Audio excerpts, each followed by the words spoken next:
Hello, inventors and instigators. My name is Skyen, and anyone remember ARCANE? It's a retro cartoon. It came out, many years ago, and it was kind of popular at the time, and I did a couple of videos about it, and I had a good time with that. And so I've been thinking about maybe I should revisit it. Maybe I should do a look back as like a throwback kind of thing. Nostalgia is all the rage these days, so I figure, maybe a few people might be interested in walking down memory lane with me. Specifically, I want to talk about most of the animation in ARCANE's Act 2. See, in Act 2 there is a romantic scene between Jayce and Mel, which I'd very much like to talk about because there's a lot of interwoven, trippy imagery in that one that I think is really interesting. YouTube, though, is a little bit, let's call it old-fashioned about these things and gets cranky when people post footage involving consensual physical pleasure. Brutal physical violence is fine, of course, that's just healthy for the soul, but tenderness and pleasure and human connection, those are obviously very bad and cannot be tolerated in a civil society. So, if you support me on Patreon, you can find there a bonus video right now where we go over the Mel and Jayce scene in detail if you're interested. Now, another thing we have to quickly go over before we start is that ARCANE is a show on Netflix, and Netflix is part of the AMPTP, which is currently engaged in a strike dispute with the Actors Union in the United States. Less than 14% of SAG-AFTRA members make over $26,000 a year. They do not qualify for healthcare, and despite working excruciating numbers of hours, and despite their work generating all-time record-breaking astronomical amounts of profit for the entertainment industry, they cannot afford to live. Before I made this video, I checked with the union, and ARCANE, as it turns out, was produced on a contract that is not subject to the current strike. It is not struck work, and that is why I can make this video. But many of the actors and writers who helped bring ARCANE to life, whose performances and creativity made these characters so memorable and worth talking about, are on the picket lines right now fighting for the right to earn a living from the work that they do. And so I would like to encourage everyone who watches this video to have solidarity with their struggle. Without them, we don't get a show like ARCANE. Anyway, that's probably enough of an intro for a video, so let's transition away from the smooth and dulcet tones of me, Scripted Skyen, to the chaotic rambling of my incompetent clone from an alternate universe, Unscripted Skyen. Try not to bore them all to death with all the animation minutiae this time around,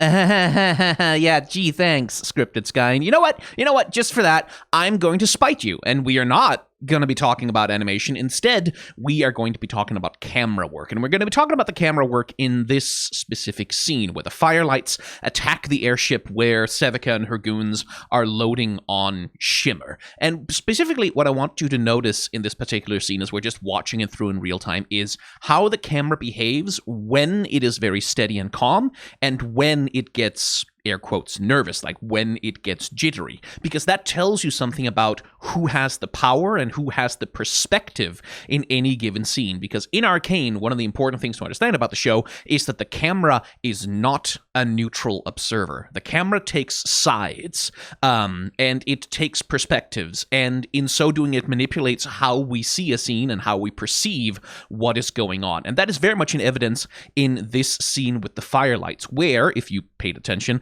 at the start of the scene, the camera was very, very calm and steady, and as the fight is going on, it is very wild and chaotic, and then the moment the last guy gets taken out and the Firelights are done, boom, back to a steady camera. And that is a particular perspective that the camera is taking, framing the way that we feel about the conflict that's happening. So, we open on a very peaceful scene, right? Like the airship gently sort of just gliding into the airship dock, the camera is completely rock steady, just tracking along with the various things that it's tracing as we get the perspective of the Firelights above the airship as they're traveling through the vents.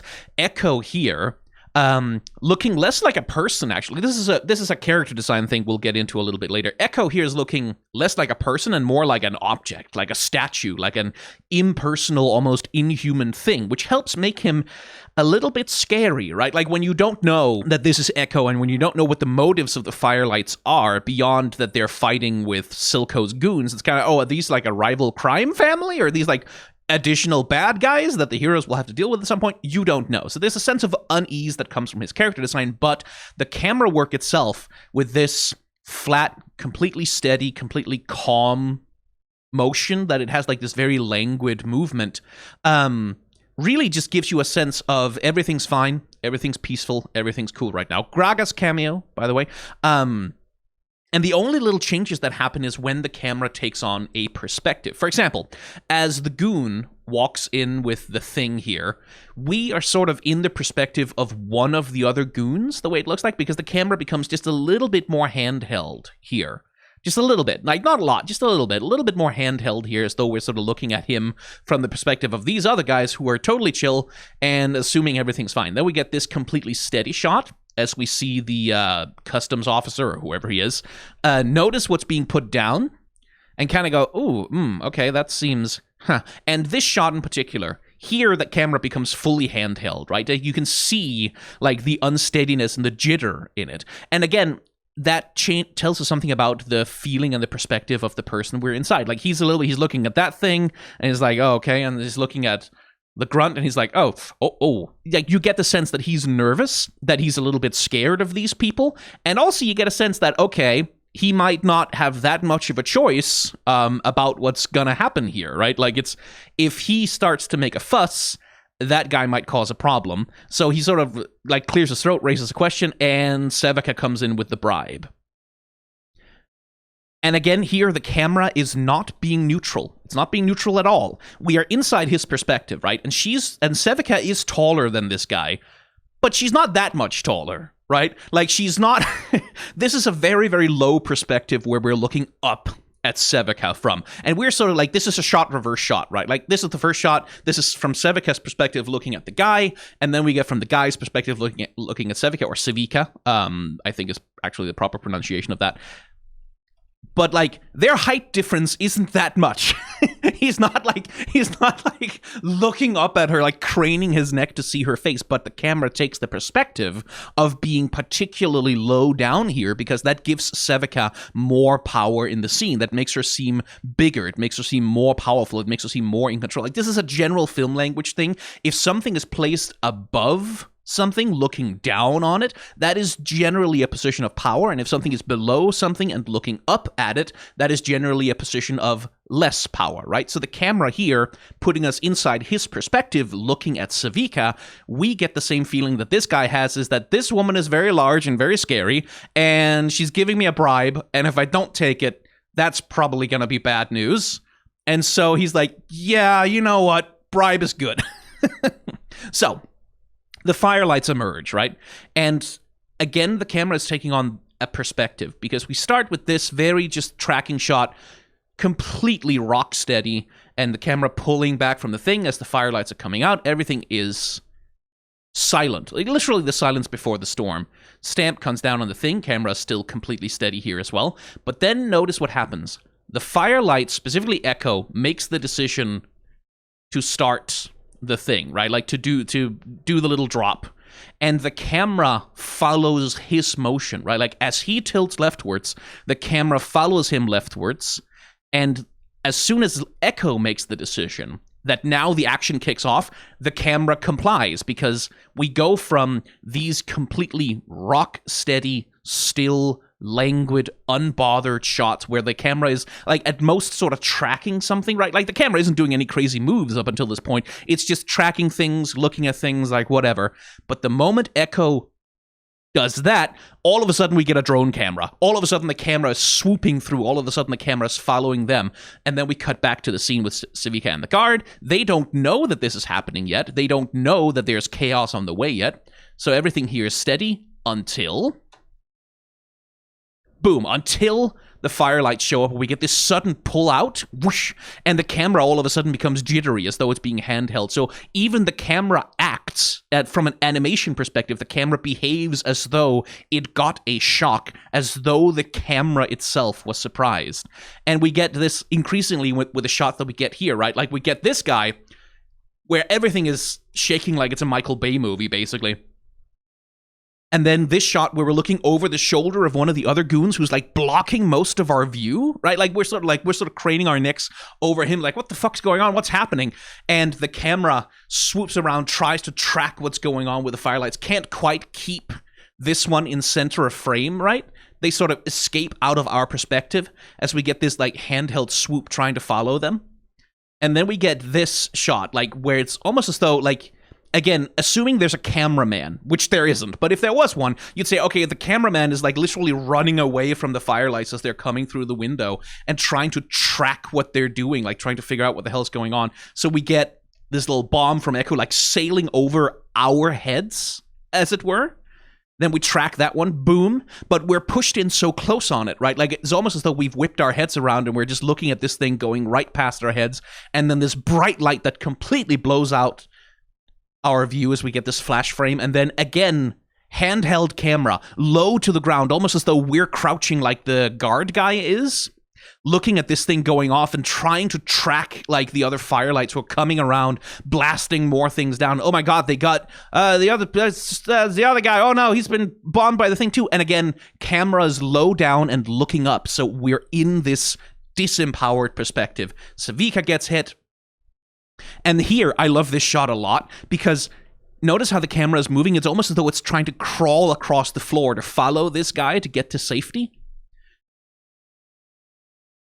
And the chaos basically continues. And what the purpose of all this chaos is that it is the firelights who are creating the chaos, right? Like, it's their decision, it's their movements, it's their actions that force the camera to constantly react to them. And so visually, that gives them power in the scene. That makes them feel like they have control over what's happening, and everyone else, including us, are taken by surprise. We are shocked, we are disempowered, we are helpless to do anything against this highly coordinated assault. And one of the helpful things when it comes to, like, evaluating cinematic choices like this is imagine the opposite. Imagine if instead of a camera that was present in the scene, that was like inside the airship, trying to whip around and follow all this chaos and stuff that's flying around, imagine we had a camera shot that was more like the opening shot, right? Like a camera shot where we sort of sit out here and we see the firelights darting in and out of the windows, and we see like flashes of light and we hear chaos. How different would that feel, right? Like, we wouldn't be sharing the feeling of surprise and shock and overwhelm that the rest of, like, Sevika and her goons are. We wouldn't be in there viscerally experiencing their shock. We would be a dispassionate observer, just, oh, there's some chaos happening way over there. I'm not really a part of it. And we wouldn't have that same emotional engagement, right? So the camera is an active participant in shaping how we experience these scenes. And of course, because the camera is a 3D camera, it's not a real person, there's no dolly, there's no cameraman doing any of this. Everything the camera does, all of the ways that the camera moves in the shot, especially in point of view shots, is a form of animation, right? And it is as much a part of creating the scene, creating the performances that we get, creating the meaning and emotionality that we get out of the scene as the actual animation of the characters is. That, like, the work of the camera, the behavior of the camera, the perspective that the camera chooses to take on any given situation is very much a part of how we experience Arcane. The firelights control the camera, and their control over the camera, like their ability to influence what the camera does, where the camera looks, and what it looks at, gives them power in the scene. And this is something that the show will do many times, basically in every single episode. The way the camera chooses to act, the way the camera chooses to look at the scene, gives various characters power and agency over what's happening, and it can be used to disempower and take agency away from other characters. So let's move on and talk about some character animation.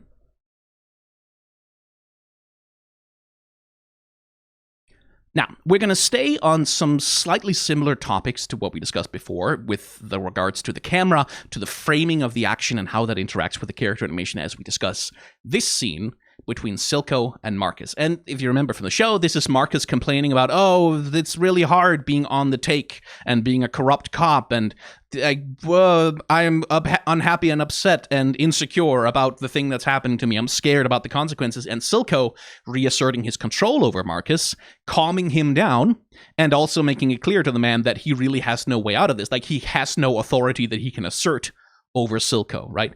And that all comes through in every part of the scene. First of all, through the character acting of the two characters, right? We open on this shot of Silco, and like, if you're asking who's in control in a given scene, the guy who sits like that is a safe bet, right? Like the guy who sits like that, man spreading his skinny little ass across an entire couch like that, fumbling around with this phallic cigar in one hand, like legs crossed, like that head sort of tilted down, like he's a disappointed father looking at a disobedient child. That's probably the guy, right, who's in charge, you would think. Like that's a very obvious power pose.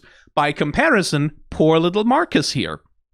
Like, take notice of how they're framed in the shot, right? Silco is center frame, right? Right in the center, right in the middle of this couch, spreading out, taking up a lot of space in the shot. He feels very free. He can move however the hell he wants. There's no constraints on him, right? Marcus, on the other hand, take a look at how he's positioned and placed here. He's a little bit off-center, but then also, look at his posture next to Silco. Silco is leaned back, his chest is open, right? Like the arms are spread out wide. He's calm, he's relaxed, he's got his legs in this like little comfortable resting position. Marcus is like hunched over, his shoulders are up around his ears. He's sort of leaning forward on his leg, and this leg is just going, right? Like he has this nervous foot tapping thing going on, because he's freaked out, because he's worried, because he's scared, because he's insecure, which is Marcus's entire character, by the way. He's insecure, and he's a whiny little shithead. And that all comes through in their body language, right? Like, there's also a bit of color being done here. Silco's dressed all in red, Marcus is dressed all in blue. That's sort of part of, that's not really so much about those two specific characters as it is a very good use of color coordination across all of ARCANE to create these brilliant contrasts between characters, right? And it's on display here. The other thing is, take notice how Marcus is placed relative to other things, right? Silco here is surrounded by his stuff. This is his office, this is his stuff, this is his couch, this is his table, it's his cigars, he's got a little box there, his paintings, his everything. Marcus, on the other hand, he owns this space. Like, this is all he's got, because over here is a big tough man with large knuckles who is an extension of Silco's power. This is Silco's man. Here's another man with big tough knuckles and some very clenched fists who's also an extension of Silco's power. So where Silco has the whole space, Marcus barely owns the space that he's even occupying, right? And as he tries to get up, right, as he tries to change the framing of the scene, you can see that the camera begins to move, right? Like the camera begins to follow him up, because he's asserting himself, he's making demands, he's being angry at Silco, he wants better conditions for himself or whatever. As the camera begins to get up, dunk, and the camera stops, right? Right as the guy puts the hand on his shoulder, the camera stops. This far and no further. You cannot change the perspective of this scene. You are locked to where you are, little man. You don't get to control where the camera is, what the camera is doing, how the scene feels at all. And if you try to assert more control, you're going to be put in your place. And I love this so much. It's just one thing I love about ARCANE. One thing I really, and I mean this genuinely, this is not a criticism in any way, shape, or form. ARCANE is so fucking on the nose. It is so unsubtle, and I love it. I love it for that. It's a genuinely one of the best things about the show is that it puts everything on display right there in the frame. Look at what he's sitting on. Silco has a better chair.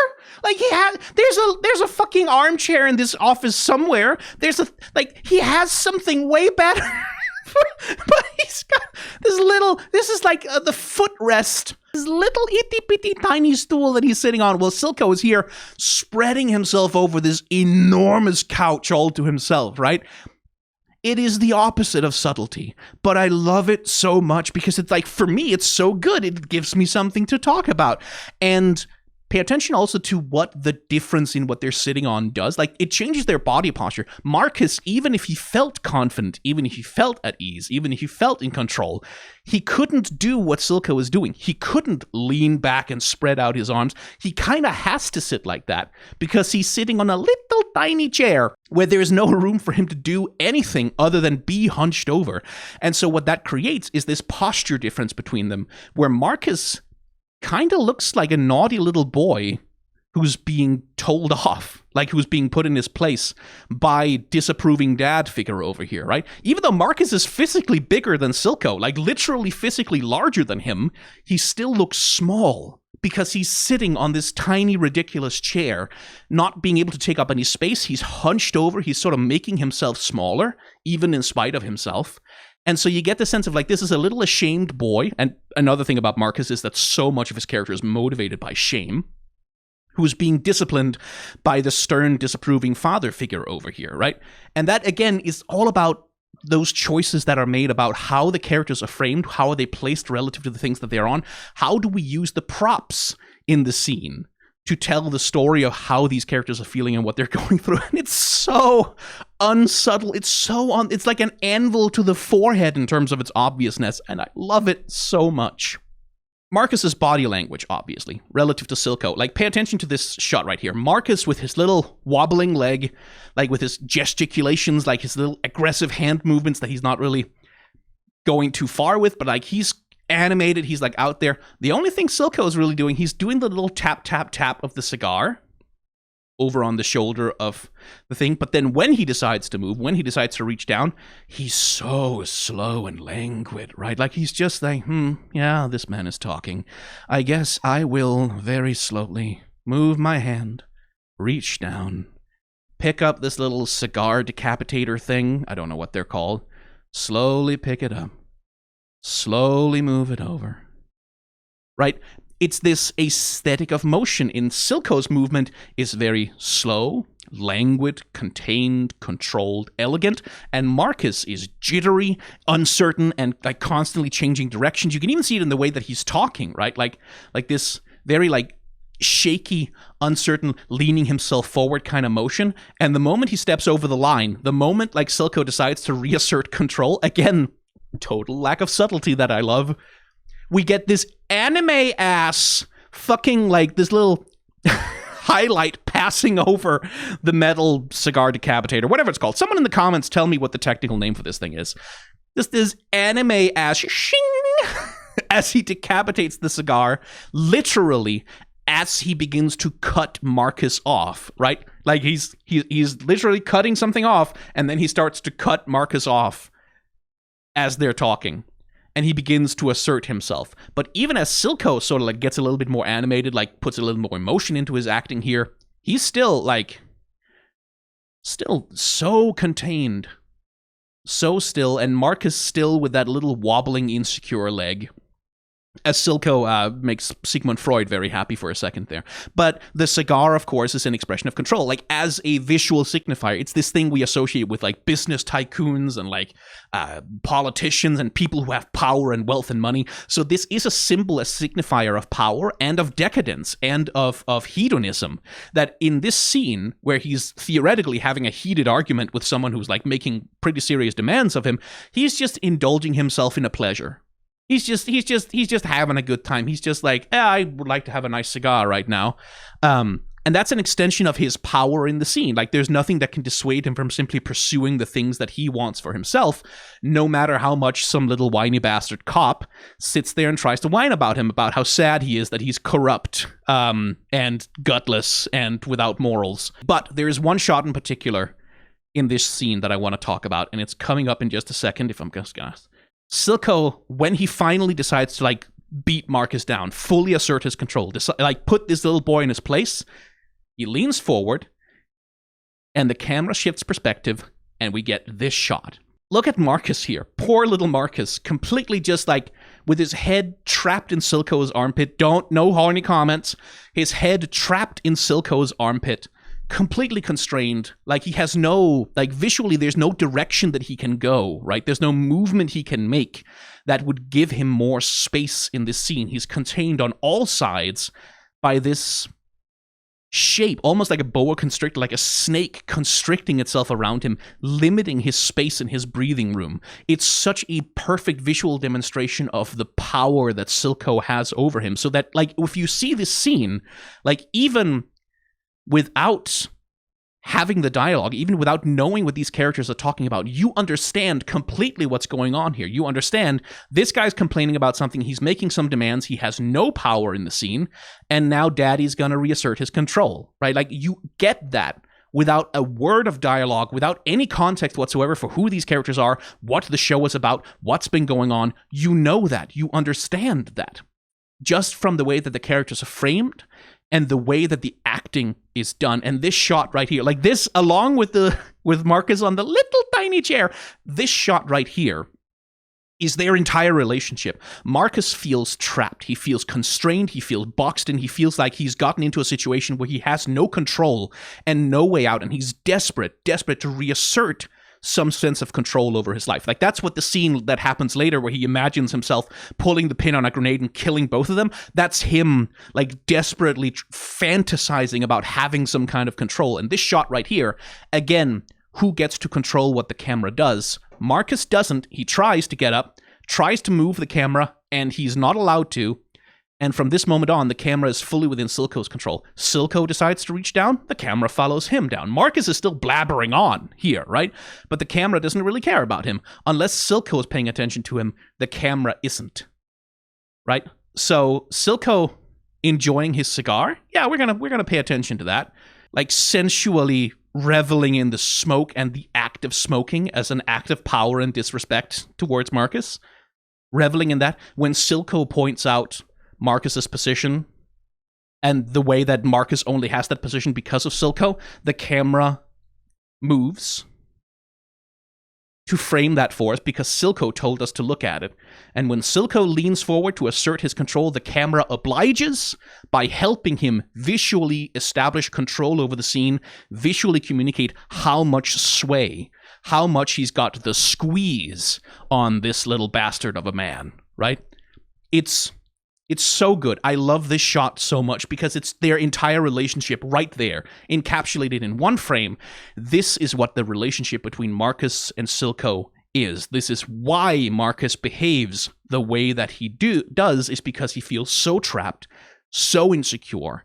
He's so desperate to like reassert some kind of control over his life, and he just can't because Silco has got him squeezed.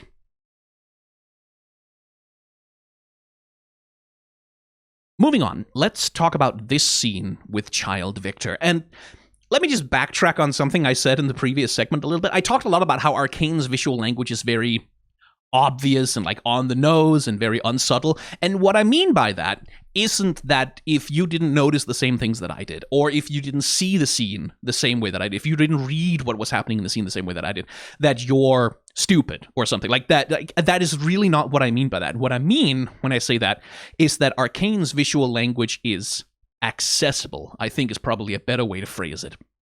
Because, like, there's some pieces of media that, in order to fully understand and apprehend what they're doing, you kind of have to know about a whole bunch of other pieces of media, right? Like, oh, this scene is a reference to this famous Renaissance painting, and that there is a reference to a James Joyce novel, and this is a sort of allegory that relates to this great work of literature from the past.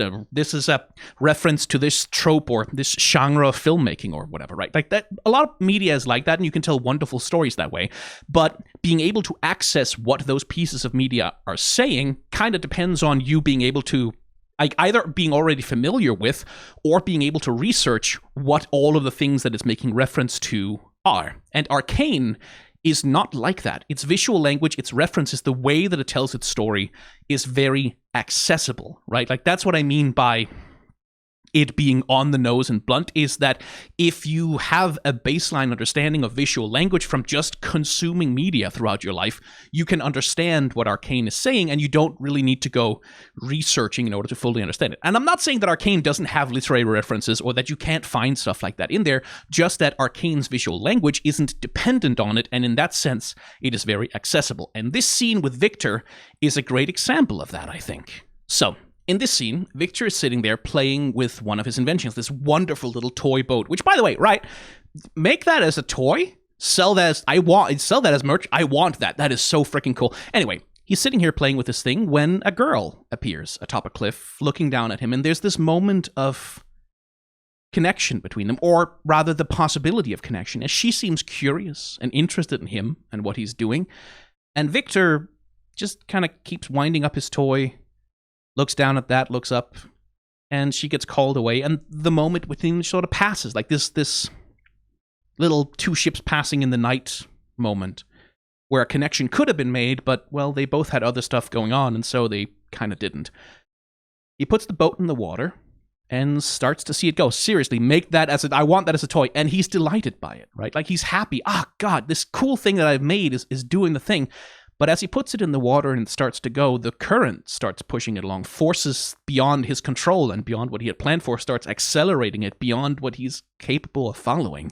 And as he gets more and more desperate to keep up, gets more and more desperate to go where this piece of technology he has invented is trying to take him, well, he loses his balance. And he gets hurt because he wasn't really paying attention to what his body was capable of handling. He just wanted to go where his technology was trying to take him. And as he keeps trying to follow his technology, it leads him into a dark place full of strange geometry and odd purple light, where he meets someone who's going to inform his philosophy of technology in a very profound way later in life. It leads him to Singed. And so what we get in this scene is essentially a miniature version of Viktor's entire character arc throughout the entirety of ARCANE, and indeed a great deal of explanation of why his story plays out the way that it does. To start with, Viktor is disabled, right? He's disabled, and being a kid who lives in Zaun with a physical disability that prevents him from doing the things that other children do in a world that is as brutal as the world of Zaun is, you can well imagine what that has done to his life, like the kind of ostracization he's probably been subject to, the kind of mockery. Like, he even talks about that when he's introduced to Jayce, right? Like, it's like no one believed in him, no one cared about him. He had to work his way up all by himself without anyone helping him because, well, he's a disabled kid from Zaun who nobody really cares about or believes in. And as we get this scene with the girl, who is Skye, by the way, this is his assistant, who will later die when Viktor pushes the hex core beyond what he probably should have. He reacts to her like that, right? With fear, almost. Like this look of concern and almost contrition, almost as though he's kind of sorry. Like, oh, shit. Like he's kind of worried. Like, is she going to mock me? Is she going to shout at me? Is she going to call me a cripple? Like, what's going to happen here? Not really a moment of, like, confidence. Go, hey, hi, how are you? My name is Viktor. Look at this cool thing I've made. But rather, like, this... So, like, hey, just please leave me alone. Like, are you curious about the thing I made? Or whatever. And so, because he doesn't show any interest in her, because he doesn't reach out, because he doesn't understand the signal that she's sending, that she's actually kind of curious and maybe she'd like to talk, well, the moment between them passes. And he sort of is left here kind of alone and lonely. But also, like, if he had wanted to reach out to her, if he had wanted to talk to her, to follow her, I mean, he couldn't have. He couldn't have done any of this. He couldn't have played with them like this because he was poisoned by Piltover, because he lives in this system of systematic abuse, right? Like, where nobody in Piltover made the decision that they wanted to poison Viktor specifically to fucking ruin his life. Just that, yeah, throw the trash out into the water, who cares? It poisons the waterways, whatever. Not our problem. They can just, like, drink from somewhere else. I don't know. Like, no, because no one cared. No one gave a shit. His world gets poisoned. He has to live with a disability that probably could have been prevented. And so this is how things play out, right? And something we'll see with Viktor's characterization, especially later in the story, is that he doesn't really believe that anyone cares that much about him because he doesn't care that much about him. He doesn't care that much about his life or his well-being or his health or his body. The only thing he really cares about, because he thinks it's the only thing he has to offer the world, is his technology, his inventions, the stuff that he creates. And because he believes that this is the only thing he has to offer, this is the only important thing that he's capable of doing or making, because he believes this is the only thing about him that matters, well, he becomes so obsessed with following it to its end to see what it can do, like how far he can push this thing, that he stumbles. And not only does he hurt himself, like he stumbles literally, as we'll see later in the story, he stumbles in the metaphorical sense of he forgets about his principles. He forgets about his ideals. He forgets about the stuff that motivated him to do this research in the first place. because he gets so fixated on following the research to where it's going, to where it will take him, like to the highest heights of what he can push this technology to do.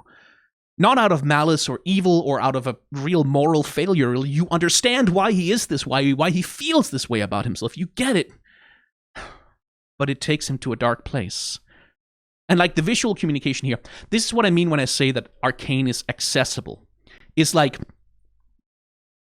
this scene is playing all of this out in language that is so visually clear. Like, even if you're not like making, like when you're watching the show for the first time, obviously you don't know how things are going to go. You don't know what this foreshadows or even that it foreshadows anything at all.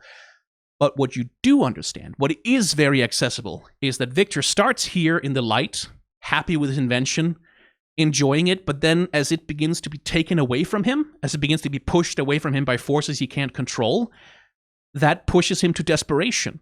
And that desperation pushes him to hurt himself, essentially, trying to keep up with it.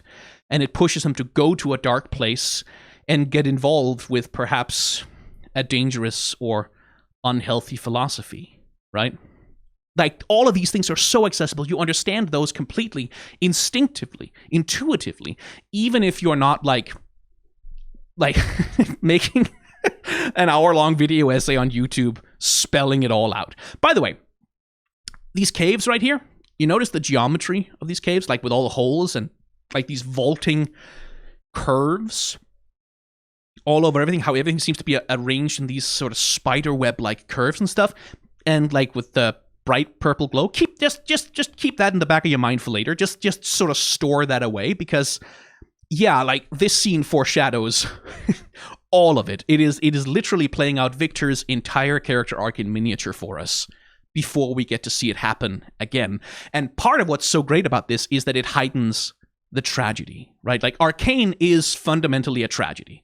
It's just a bunch of really sad shit that happens, right? But what makes a good tragedy isn't just that sad stuff happens, but that sad stuff maybe didn't have to happen. That if just one or two things had gone a little differently, if just one or two things had not had to go the way that they did, maybe it wouldn't have turned out that way. Maybe people could have been happy.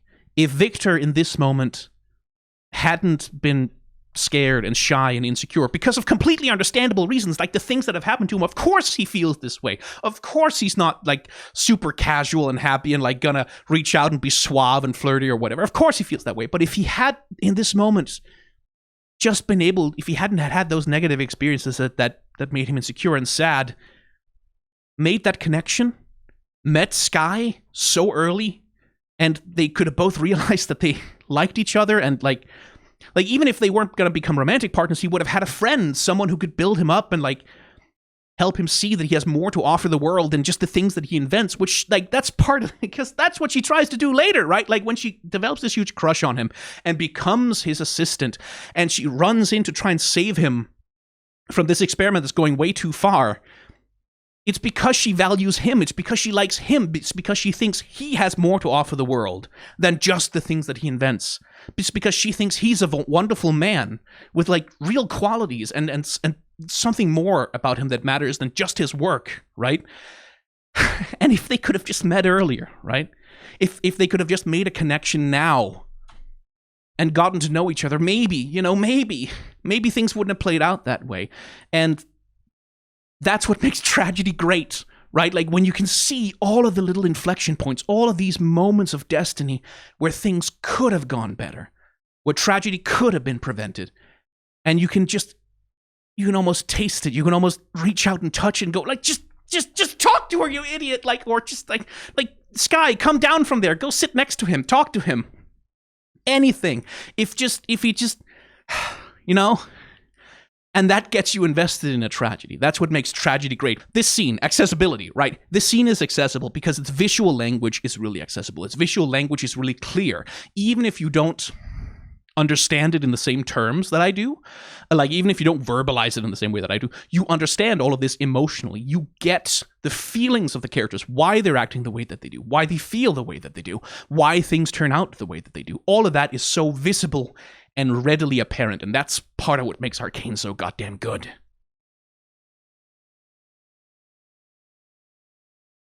Okay, now let's focus in on some specific characters, and I want to start with Powder and Jinx. And specifically, I want to talk about her character animation, the way that she's expressed through animation, because Jinx, more than anything else, is about sudden and explosive changes in mood and attitude. And a great place to start with that is the first time that we ever see Jinx, as she walks out of the smoke aboard the airship during the Firelight attack. And we start with this mood for her, right? Like this sort of casually sauntering, very sort of non-threatening, like the way that she's sort of leaning to one side, leaning to another side. She has like that little finger on her lips as though she's sort of taking in the scene and considering what's going on. And she kind of goes, hey, hi, hello. And then, all of a sudden, a very different character comes out, right? And what I want to focus in on is one specific moment in that transformation here. And I wish, like, I want ARCANE in 4K so bad. Please, please, please write in Fortiche. But if you watch the behind-the-scenes documentary about ARCANE, they literally made a specialized rig for the Jinx models that allows her to swap between being Powder and being Jinx, allows her to swap between those two different modes of her personality on a dime, on a drop of a hat. They had to do specialized tools to make this work, but seeing it in action is so fucking cool. So, this is Powder right now. Just for the moment, she's inhabiting, or at least inhabiting more of the Powder personality. And as she decides to swap into combat mode, right? So there's parts of this that are very obvious, right? Like here with the eyebrows down and angry, like this very intense stare. But there's something subtler going on here as well. Pay attention to the edge, the curve of her lips right now. You see that?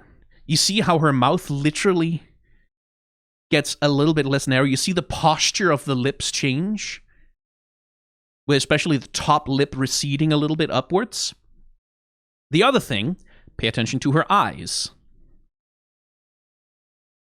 This transition right here. This big highlight in the center of her eye, right? Like that gives her that sort of doe-eyed, slightly childish, slightly adorable, slightly worried look, right? So when she transitions to Jinx, that highlight just goes away, and her entire pupil, her iris, shrinks. You can see there's a little bit of, and again, I want 4K, but you can see that there's a little bit of a change even to the structure of her eye, right? Like you can see how some of the upper eyelid recedes a little bit and gives her a much more wide-eyed, much more intense expression. And you can see how the eyebrows literally change shape a little bit, and they draw closer together and they get sharper. Where these are softer, all of a sudden they're sharper and more aggressive. And now she's fully in the Jinx personality, right? By the way, don't ever try and pull the pin out of a grenade with your teeth. You're going to break your teeth. It's a bad idea. But that's the transition that happens many, many, many, many times throughout her character animation. And it happens like that. Like, that's it. That's all the time it takes to go from Powder to Jinx. Instantly, she swaps between one mood to another, and her animation aesthetic changes. When she is Powder introducing herself here, right? Like when she's in the Powder personality, we get this sort of slow swaying, sort of like leaning over to one side, leaning over to another side. She's got her arms kind of in front of her a little bit protectively, and it's like she's affecting harmlessness, right? Like she's affecting that she's just sort of a harmless little girl kind of thing. That's a little bit of the vibe that she's giving here. The moment she turns into Jinx, as we get to see a little bit of doubling here, you can see how they're doubling the character model in order to really sell the power of that smear as she whips her hands around to start throwing grenades. Jinx's body language, on the other hand, is a very different thing. Her body language is much more arms down, open, chest open, wide open. She's not really protecting herself. She's not like crossing her arms over herself and like protecting her chest. She has a very open body language and much more of an aggressive attitude. And she also moves differently. Like where Powder tends to move like sort of leaning to one side, leaning to another one, sort of swaying a little bit.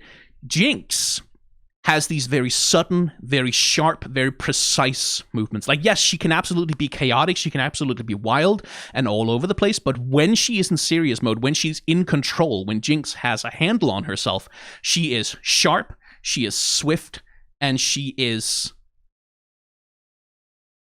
precise. So precise in her motions. this is something they do so many times with her gun, but the little smearing, like where they they create like multiple instances of the model of the gun and sort of smear it out to really sort of sell the as it goes around. And this is all over her animation everywhere. It's like the moment she's in control, when she's in combat mode, she has these very sharp, very precise, deadly, practiced, controlled motions. And then, of course, when she's not in control, things go a little bit differently. So that's Jinx and Powder when she's in control of herself, when she's making the decision about which personality to inhabit depending on what's appropriate to the situation.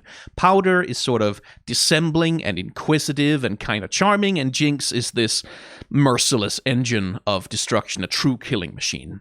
What happens then when something forces her into a situation where she doesn't know which personality to occupy, and she doesn't know how to handle what's being put in front of her?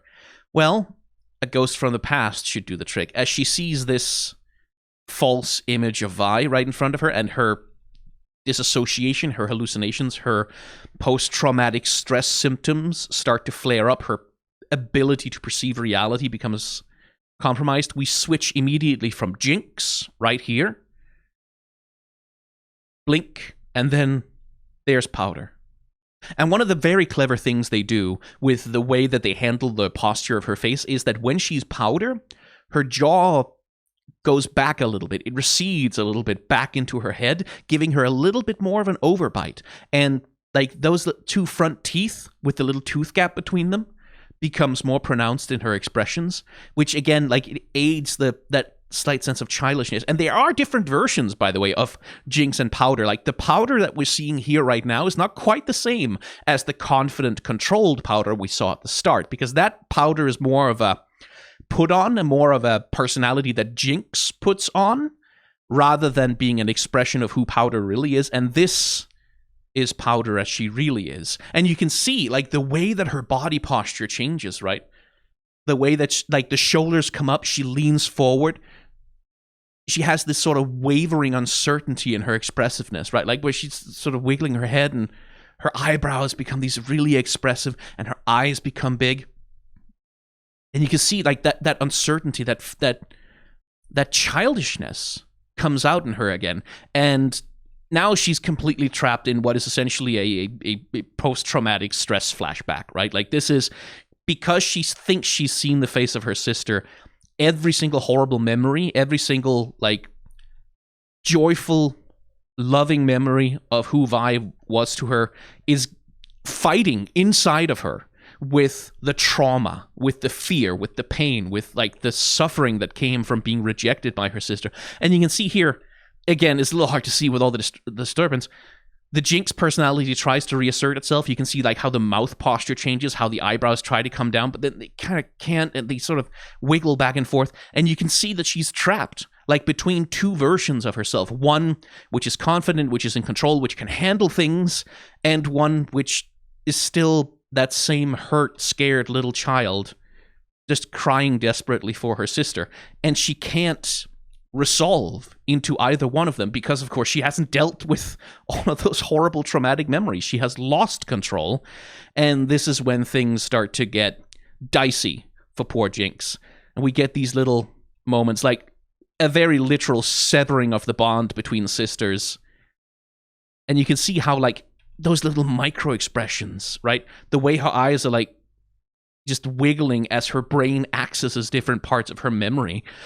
She's not seeing the person in front of her at all. She's not even present in the world right now, which becomes glaringly obvious, of course, when the fire starts and Jinx simply does not react. She is so far deep in her trauma, deep in her memories, that the real world simply doesn't register to her anymore. She has lost control of her perception of the world. And you can, like, I love the facial acting here so much. Those little tiny changes that sort of indicate, oh, here's the Jinx personality trying to come in. Here's the Powder personality coming back and, like, reacting with fear. And eventually, this happens, right? That is the Jinx personality asserting itself, like, when this girl breaks away from her. It's not even something she thinks about. It's not even something she does on purpose. It's just the girl escapes and hand comes up and fires, and she doesn't even really know that she's done it, which you can tell when you look at her here. And in fact, let's zoom in on this a little bit. Right? You can tell in this moment she's barely present. She doesn't even know what she's just done. This completely blank expression, not seeing the world, and then there's that little switch, and then all of a sudden, whoo, she's back in herself. And I can't quite tell if it's Jinx or Powder here. It might actually be both of them. I think it's probably more Powder than Jinx, but this is like this moment of like a held breath that suddenly escapes as she kind of returns to the world and begins to find herself again. And it's just the acting of this moment, the way that it's put together, is so damn good. Having lost her control, she now reacts to that loss of control, that fear, that total abject terror of not knowing who she is or where she is or what's happening really. She only really has one reaction to that, and we'll see that over and over again in the way that Jinx behaves, and that is violence. It's really all she has when she tries to cope with these things that are completely impossible for her to cope with. Violence is just about all she has. And in this moment, you can see it's the Jinx personality, right? Like, this is the Jinx personality, but then as it goes on, as she just keeps firing and shooting, you begin to see, I think it's here. It's a little subtle shift here into that. You see that it's such a subtle thing, but it's the posture of the eyes, a tiny change in the mouth where it goes from rage, anger, just like, I'm going to destroy everything, to, oh God, what's happening? What am I doing? I don't like...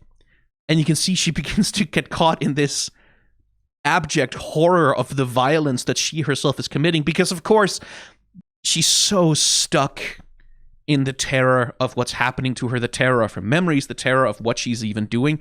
And it's just all facial acting. It's all these little changes in how her face is postured, how her lips are rendered, where you get the sense less that she's trying to hurt anyone, like it, and more that she's just reacting, acting out of pure terror, of pure fear and frustration and inability to cope with what's going on inside her.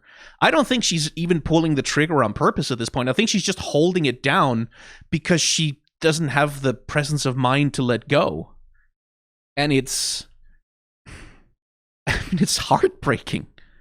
Honestly, it's kind of a scary moment. And like, it's just look at this facial acting. It's like this.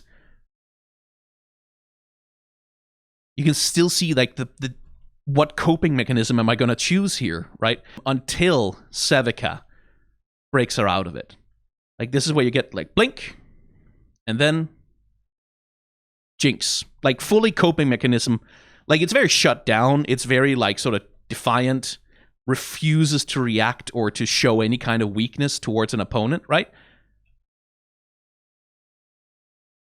And it's just all Jinx.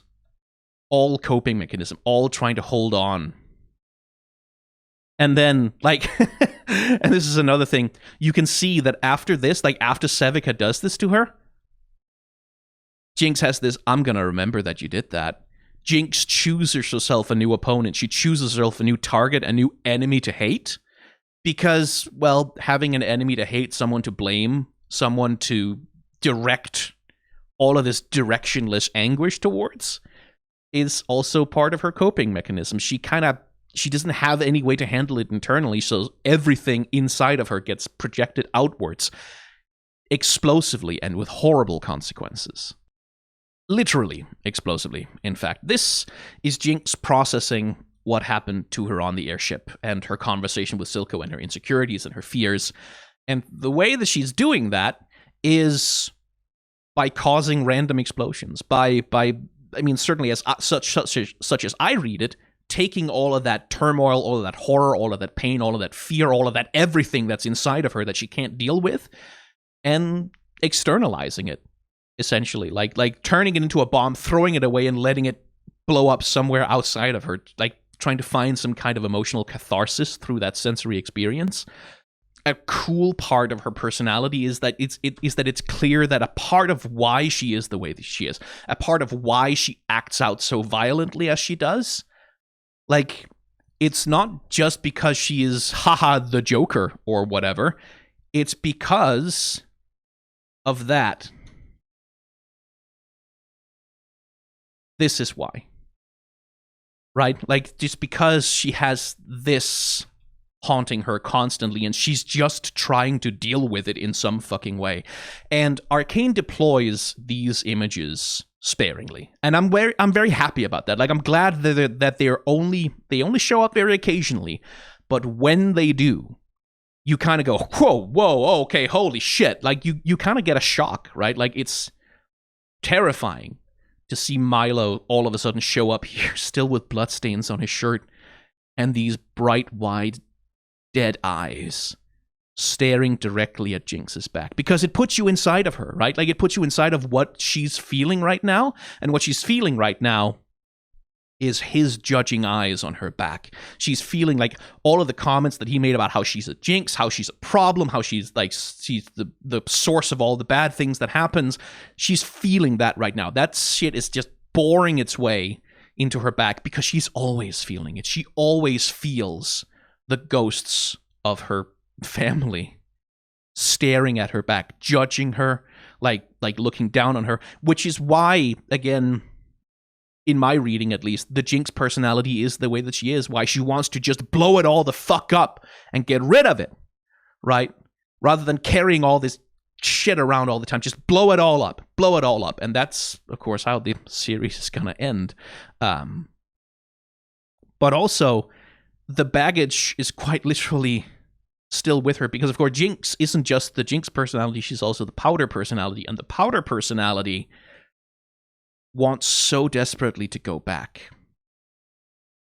Wants so desperately to go back to that, which is why she has this tableau with the puppets of Milo and Clagger, with the couch, with the little table, trying in some way to recreate that happiness that she had with her found family for a little while in the basement below the last drop with Vander and Milo and Clagger, trying to recreate it, trying to refine that innocence in some way.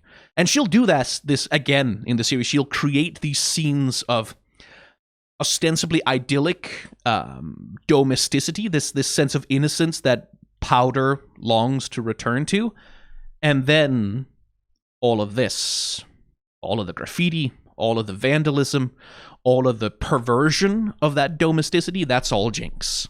That's all Jinx going, yeah, blah, blah, blah, blah, blah, your family, blah, blah, blah. Like, yeah, whoa, killed some people, who cares, whatever, move on from it. That's all Jinx. And that also comes through in the way that she talks to herself, and not entirely to herself. In this scene is part of how she tries to dissemble, how she tries to deal with it when she has these really big, difficult emotions, is she tries to throw it away with humor. Just like, oh, yeah, haha, it blew up some people, who cares, woo!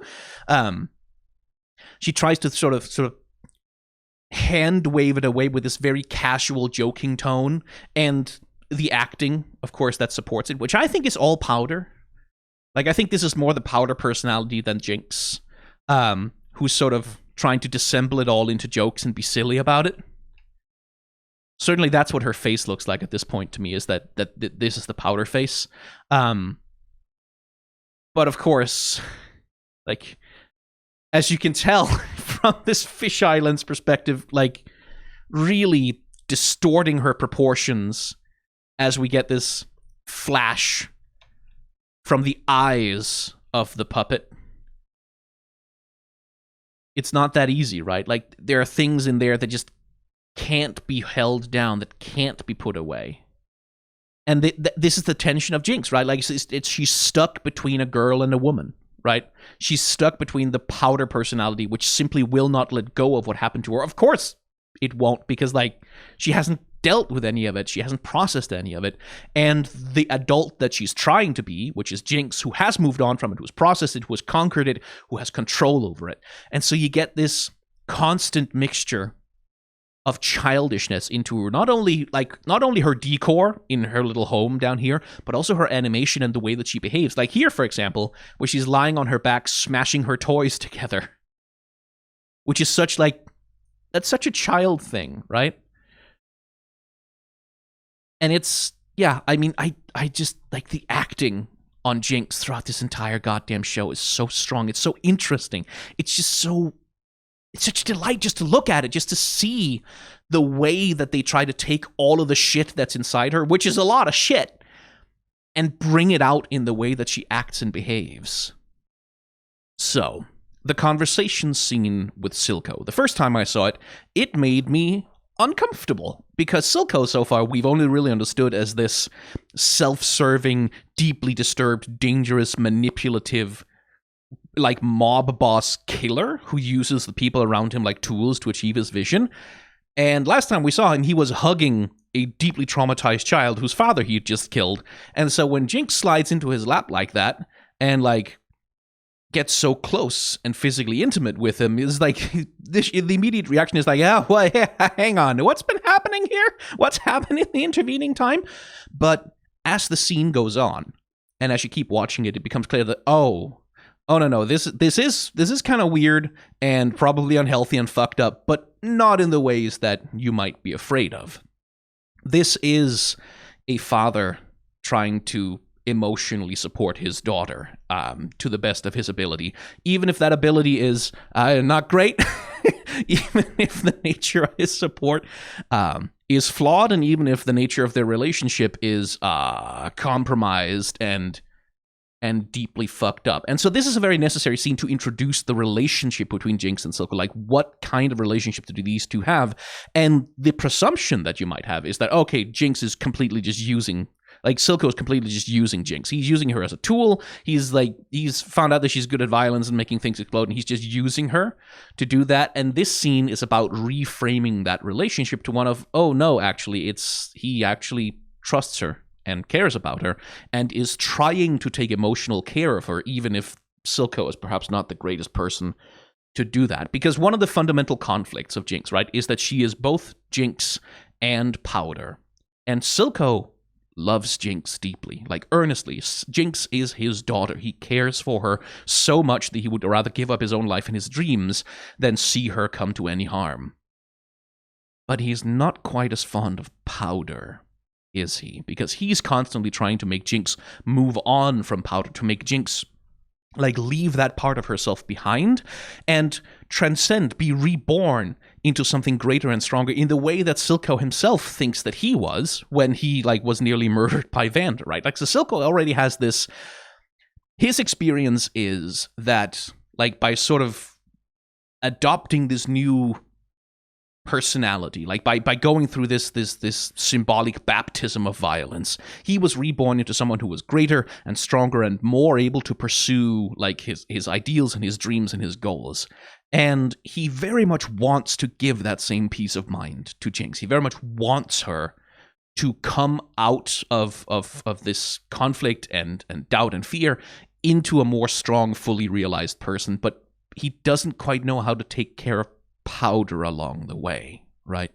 He doesn't quite know how to take care of the part of Jinx that is Powder, and which maybe doesn't need to be taught how to remake herself through violence, but maybe needs fucking therapy or something, right? Like he doesn't love Powder quite as much as he loves Jinx. Then on the other side we have Vi, who loves Powder with all of her heart and would do anything, give her anything that she could possibly need in order to heal from what has happened to her. But Vi doesn't love Jinx, right? And that's sort of the fundamental emotional conflict of both of the Silco, Vi, and Jinx three-way relationship, is that there is this inflection point where Jinx is being pulled in two directions by people who she cares about so deeply and so genuinely, and she's being forced to make this utterly impossible choice. And you know what happens when you make someone who's as traumatized and broken as Jinx try to make that, force them to make that kind of choice. Well, it doesn't turn out very well for anyone. And that's sort of the central stake. So what this scene is all about is establishing, this comes from a fucked up place, right? Like, we have good reason to suspect that something weird is going on here, but everything that they're acting says in this scene, everything that their behavior towards one another says in this scene is telling us, no, these are two people who actually care about her. And it begins with that gesture of trust. Like, we know this medical device. We've seen Silco using it before. There's a needle he pokes in his eye and then some shimmer, and that does something or other to help heal him or keep him alive, right? My reading of Silco, by the way, is that he's living on borrowed time. Like, he's dying, essentially. He's been poisoned by the river. He's got this infection in his eye.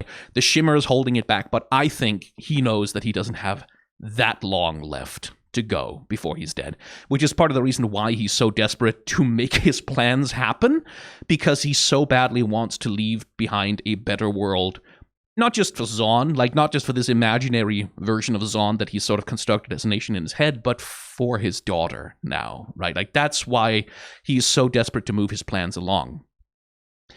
And what he does is he says, hey, this is a thing that can hurt me quite badly, which contains something that is very necessary for my health. Here, I trust you to use it. And the way that Jinx receives it, by the way, she's fully in powder mode right now. You can see it in her face. Like, the way you can see the jaw is back a little bit. You can see, like, the way her facial posture is held, that she's fully in powder mode. And Jinx, like, it's not just that she picks it up from him, takes it from his hand, it's that she does it like this. Right? That's not just, oh yeah, I'm taking the thing you have from me. It's like she literally holds his hand for a second.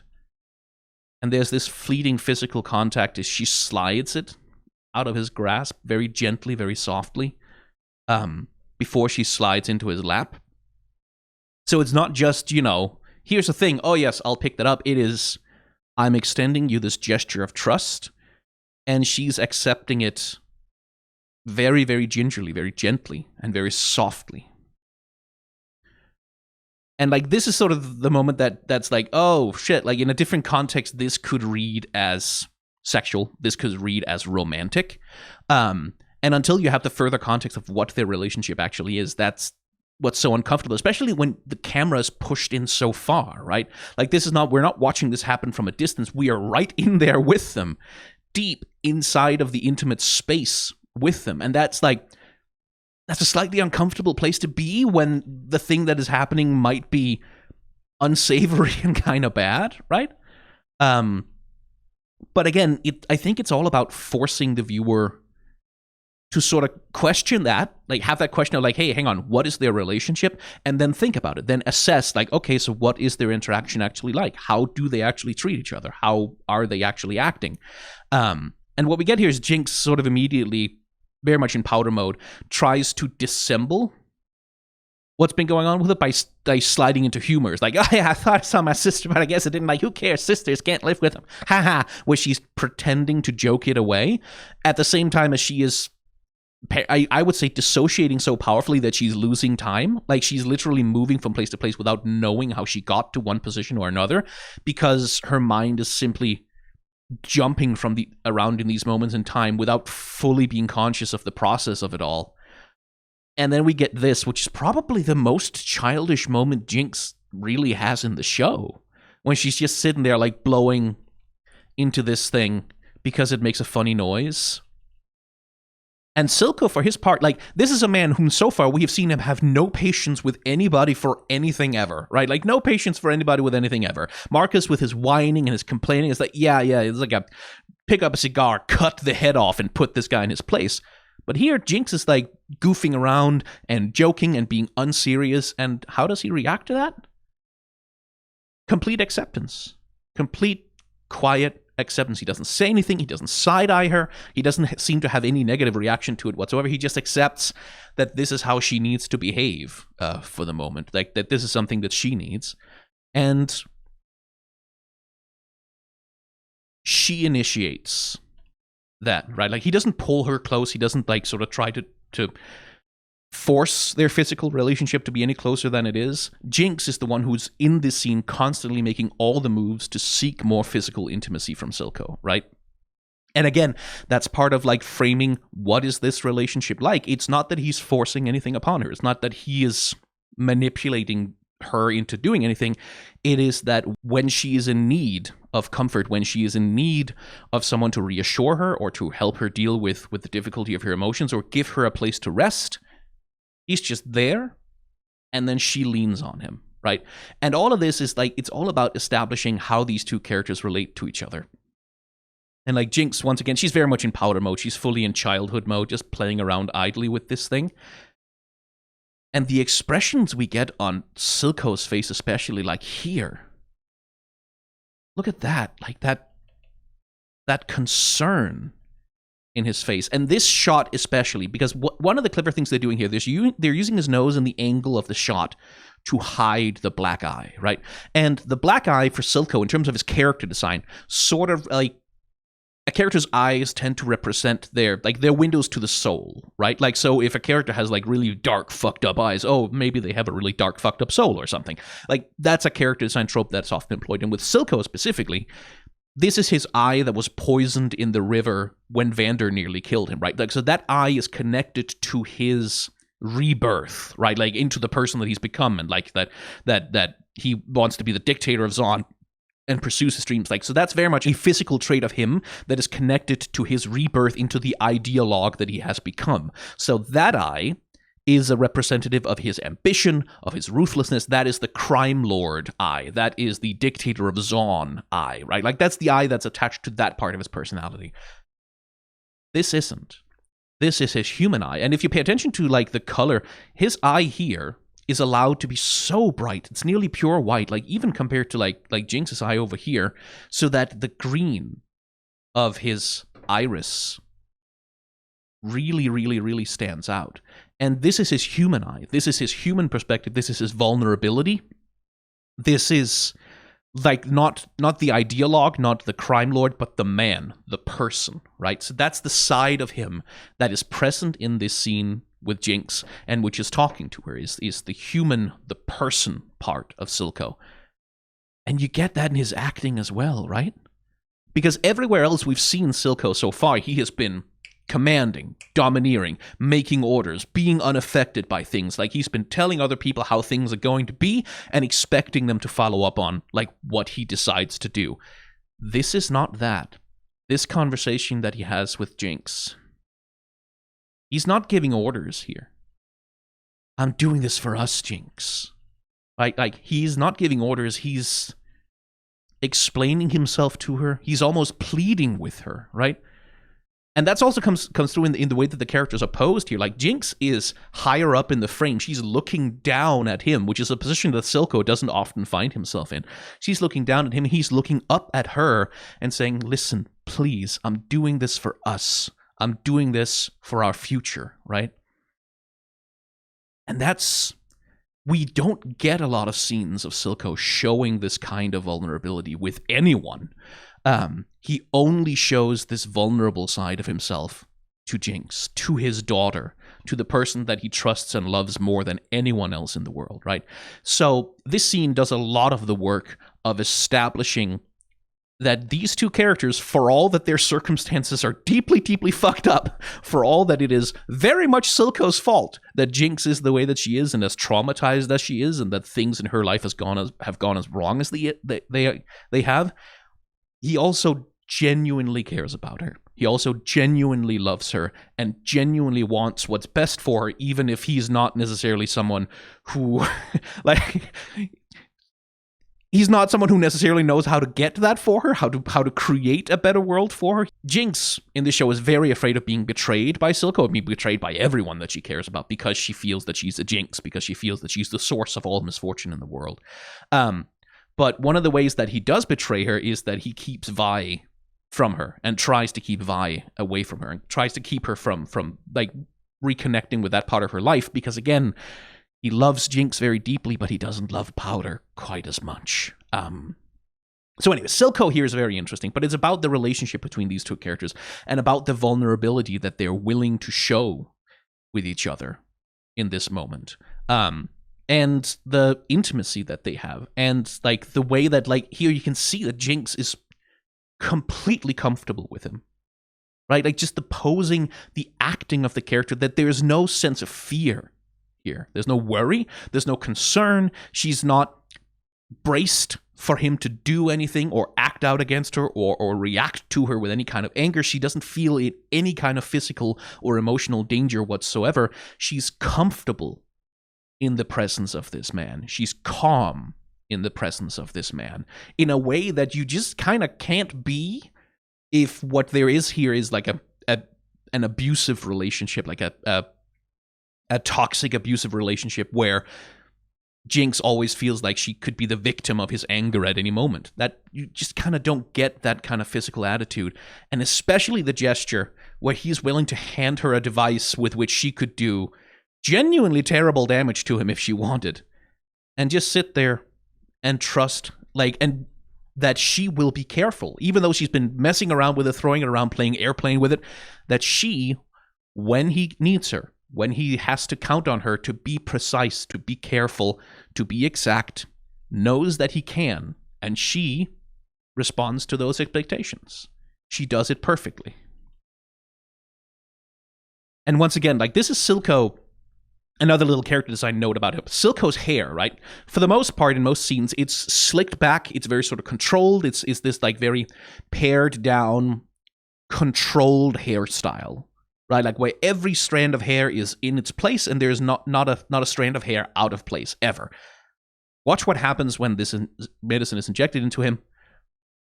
Instantly, his hairstyle comes apart completely. Just really, and we see this in other scenes as well. When Silco loses his temper, when he freaks out, his hair will come undone that way. That's a visual representation of him losing control over himself, losing his composure. And once again, he allows himself to be put in that situation, to lose his composure, to show physical vulnerability and weakness in front of her. Right? Which, for a man like that, is kind of a big deal. And I will say, understanding their relationship as we do by the end of the show, this moment here is that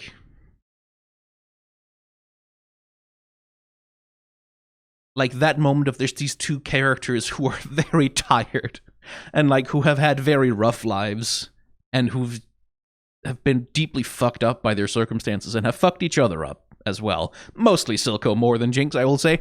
Although Jinx will be responsible for Silco getting quite fucked up before everything is over. Just leaning on each other, sitting there quietly in the office. Just sharing this moment of mutual calm. There's a beauty to that, You feel that there's love there. You feel that in their acting. You feel that in the way that the characters are interacting with each other.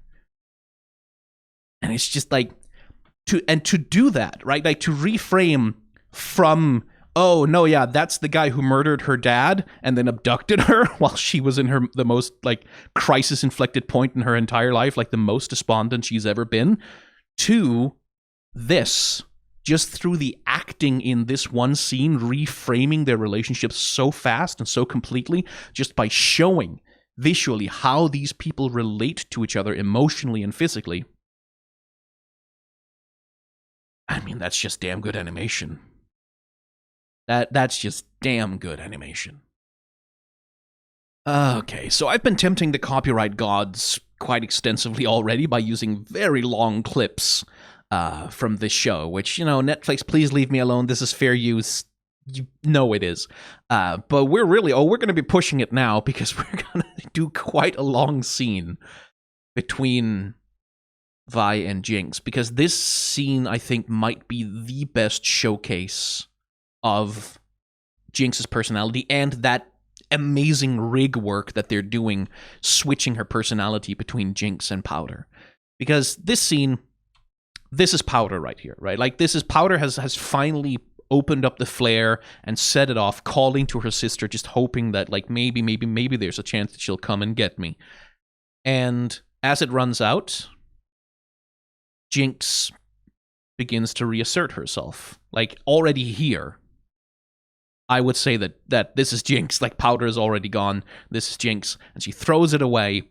And yeah, all Jinx mode all the time as she brings up the Hextech crystal and goes, okay, fine, fuck it. We're going to blow everything the fuck up, right? Because that's the only reaction, that's the only way she has to cope with these things, is by having the Jinx personality contemplate or enact violence. But then Jinx hears something.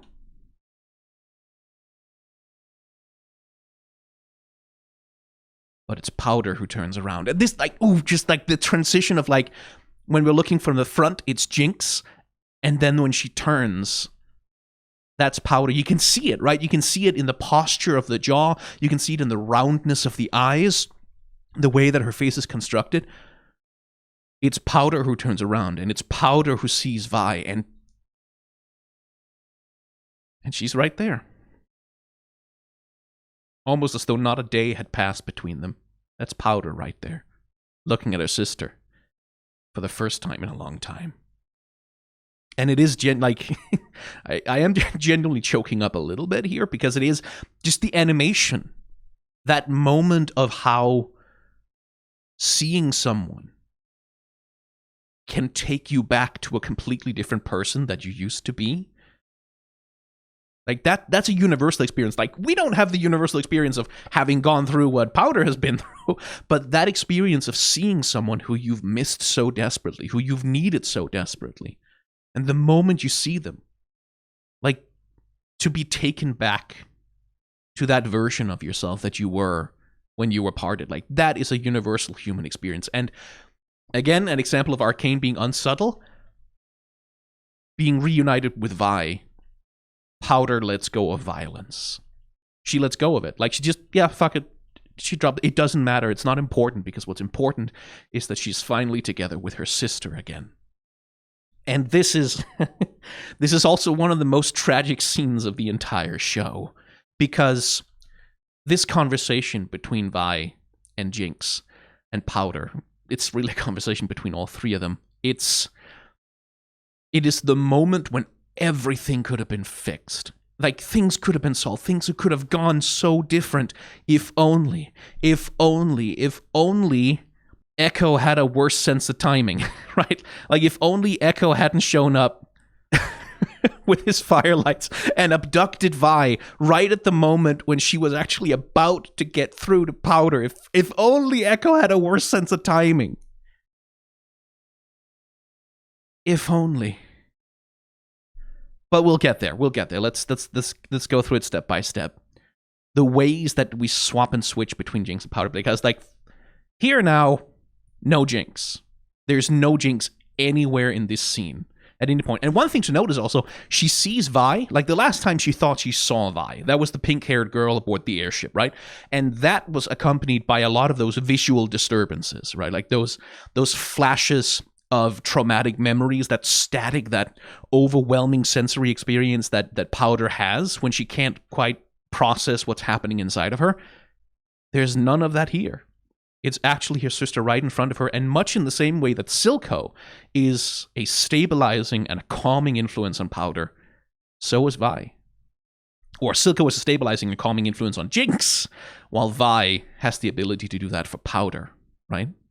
So there's none of the static, there's none of the nonsense, there's none of those violent flashbacks. There isn't even any of that trauma flashback that you might expect her to have when she sees her sister again for the first time. Yet.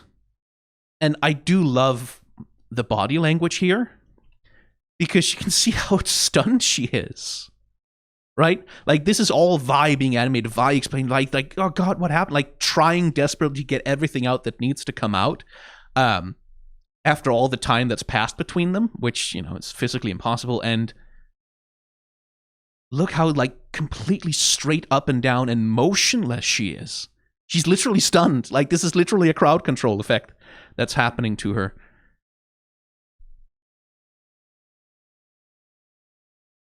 As she finally gets to start to process, you know, some of the trauma and the hurt that she's had. And there's the thing. Like, okay, so one of Powder's physical traits, one of the things that Powder does, and we see that, like, both with her as a child and when Powder comes out as a personality when Jinx is an adult, is that that thing with the arms, like the arms and the hands up in front of her chest, defensively, protectively, like that. Like not crossing her arms, but like holding them like flat up against herself in that way. That is very much a Powder thing. Like having her hands and her arms in front of her like that, that's a Powder thing. And seeing that gesture come out when she, like in this one moment when she's finally allowed to fully be Powder for a little bit, not as a put on, not as a fake amicable, harmless personality that she's putting on briefly before becoming Jinx to do violence, but being Powder fully, being in Powder's emotions, being in Powder's physicality, being in Powder's body, just briefly here. And you get that just from that posturing, right? Like just from the way that her head is like tilted forward and the way that her expression is handled. You get that. Like, you get that flashback to this is the sisters who once were. Just for a second. Just for a second. They do get to reunite. Just for a second.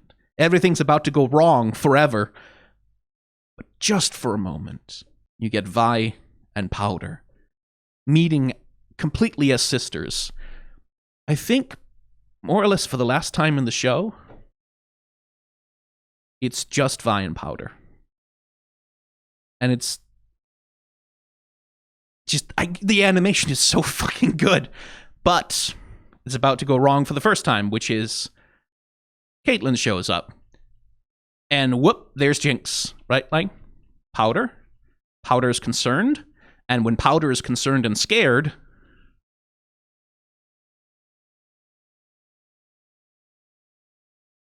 Jinx takes over to protect her. And we have this symbol of death who hangs out. Like, so there's a few animal symbols. God, maybe I should make a whole separate video about that. But there's a few animal symbols that are used in the show. You saw this with Viktor when he was chasing his boat down the stream. We get the moth, right? Like this little butterfly moth creature. That creature is very much associated with Viktor and the brevity of his life. The crow, though, that one's very much associated with Jinx and Vi, and it's associated with death.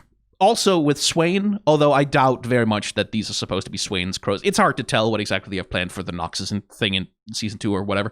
And once again, like once Jinx reasserts herself and once, like, this is all, like, Jinx is like, shit, this was all a lie. This, of course it was a lie. Nothing good can ever happen to me. I'm a Jinx, right? I am the source of all misfortune. This is a lie. This is a trick. This is something someone is doing to hurt me because that is the only thing that ever happens to me.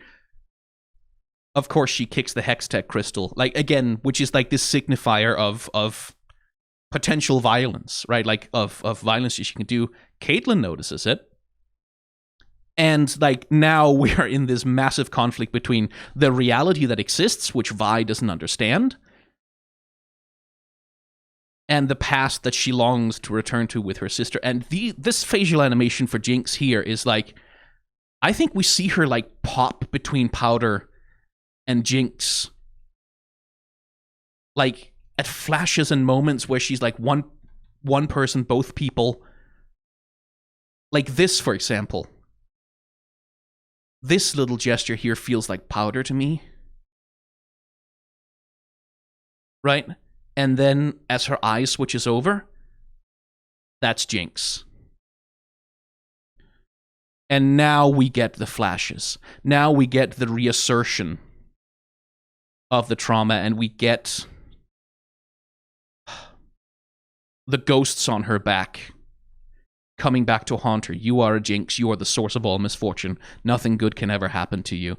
You only ever hurt the ones you love. Like, all of that, which she's carrying on her back, starts to come back in. She starts to get these overwhelming sensory distortions that neither of the other two people there understand or know or can help her with. And yet, also, this is not controlled Jinx. Like, we saw controlled Jinx during the fight on the airship. Like, when Jinx is in control and she's, like, choosing to do violence and she's executing a plan, she is precise, she's calm, she's very still when she doesn't want to move, and she's lethal. This is not that Jinx. This Jinx is disheveled. She's out of control. She is jittery. She, like, her eyes dart back and forth. Her head motions wiggle back and forth. Her body is unsteady because this is not Jinx in control. This is Jinx in chaos. and prone to violence, but also with Powder, like that there. And it's very, I can't really point to, like, I can't do an analysis of, yes, the specific symmetry of her face in this moment. But right there, that expression is like, that feels like a little bit of Powder poking out, like looking to Vi for reassurance, which Vi very much tries to do. And then Jinx is like, no, I'm going to react with violence because I have internal turmoil. I'm going to externalize it. I'm going to hurt people in exactly the way that I know I inevitably will.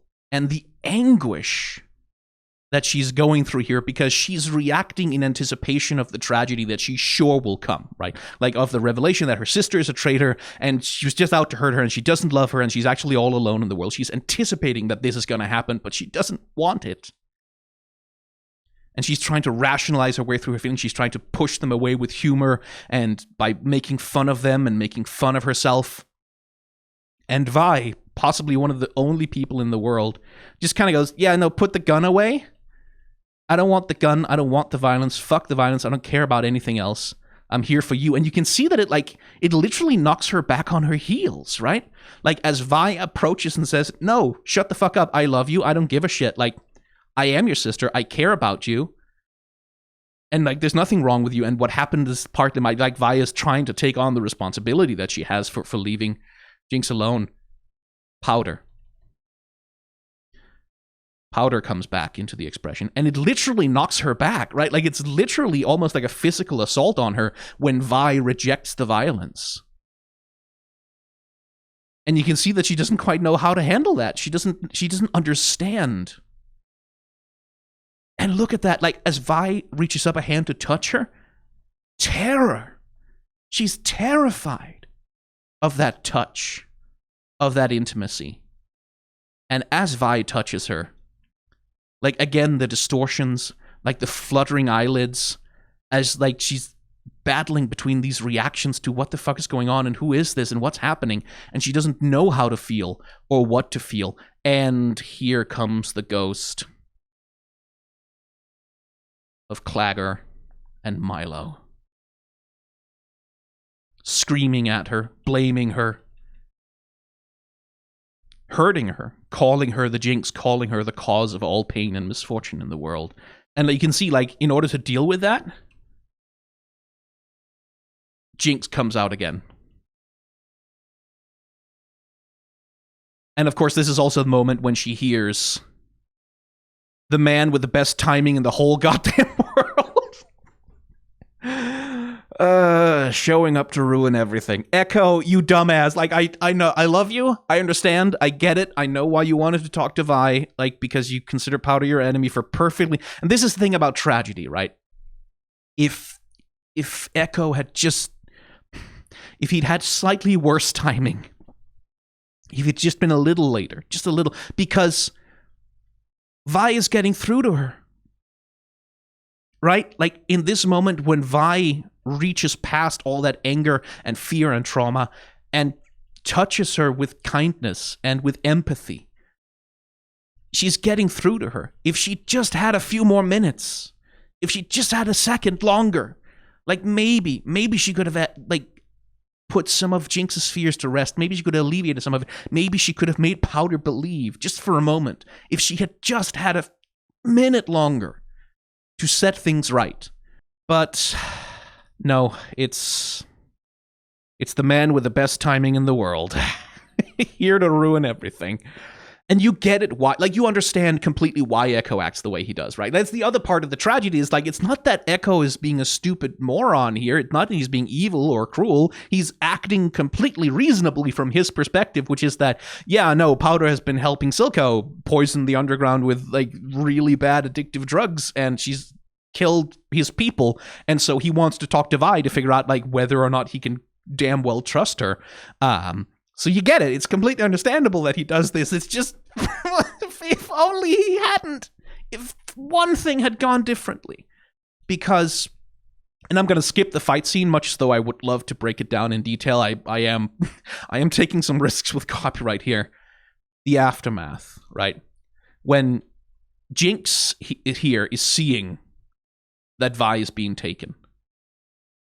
And that little lip quiver there, That's Powder. Like, Jinx sees it, Powder reacts to it, and then Jinx goes, okay, well, then we'll fucking...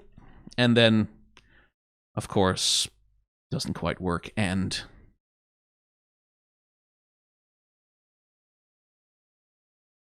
Jinx. This is still Jinx, but then gradually, not an instant switch. I think it's like here. I think it's that little motion of the eyebrows. And it's Powder again. And you can see it even the way that the character postures, right? She goes from fairly upright, combat ready. Her head falls down, her shoulders come up, and you see that insecure, scared little girl who had her sister. Just for a second, she had her sister. Just for a moment. And the front teeth are out, and the jaw is back, and the eyes are big and round. Vi? And as she realizes that Vi is gone,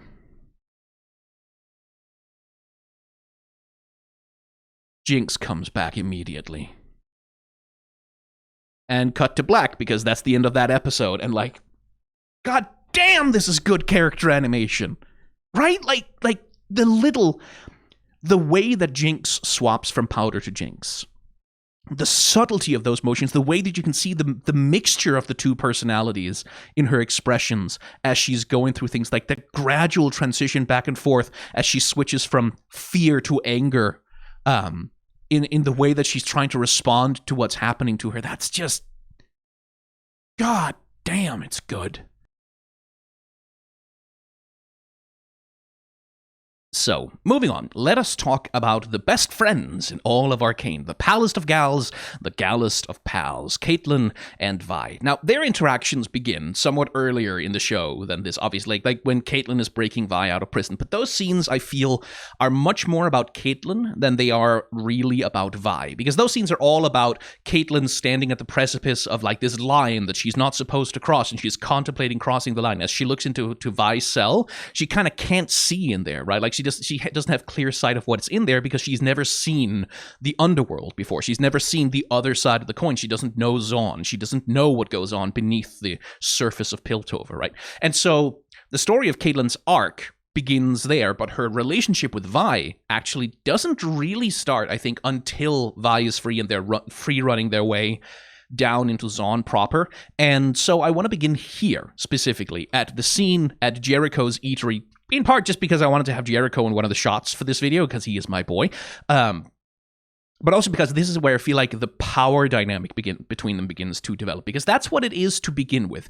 The relationship between Caitlyn and Vi to start with is a power struggle, where they're each pushing and pulling on one another, trying to get their way, and sort of getting in each other's way while they're doing it. And it eventually begins to resolve into the beginnings of the intimacy that they'll have later, but it's really interesting to see that progression, because they're essentially sort of speedrunning an enemies to lovers trope, in the way that their relationship plays out. And the funny thing about that is that you can see that play out. Like, you don't really need to see the pivotal plot moments in order to see that.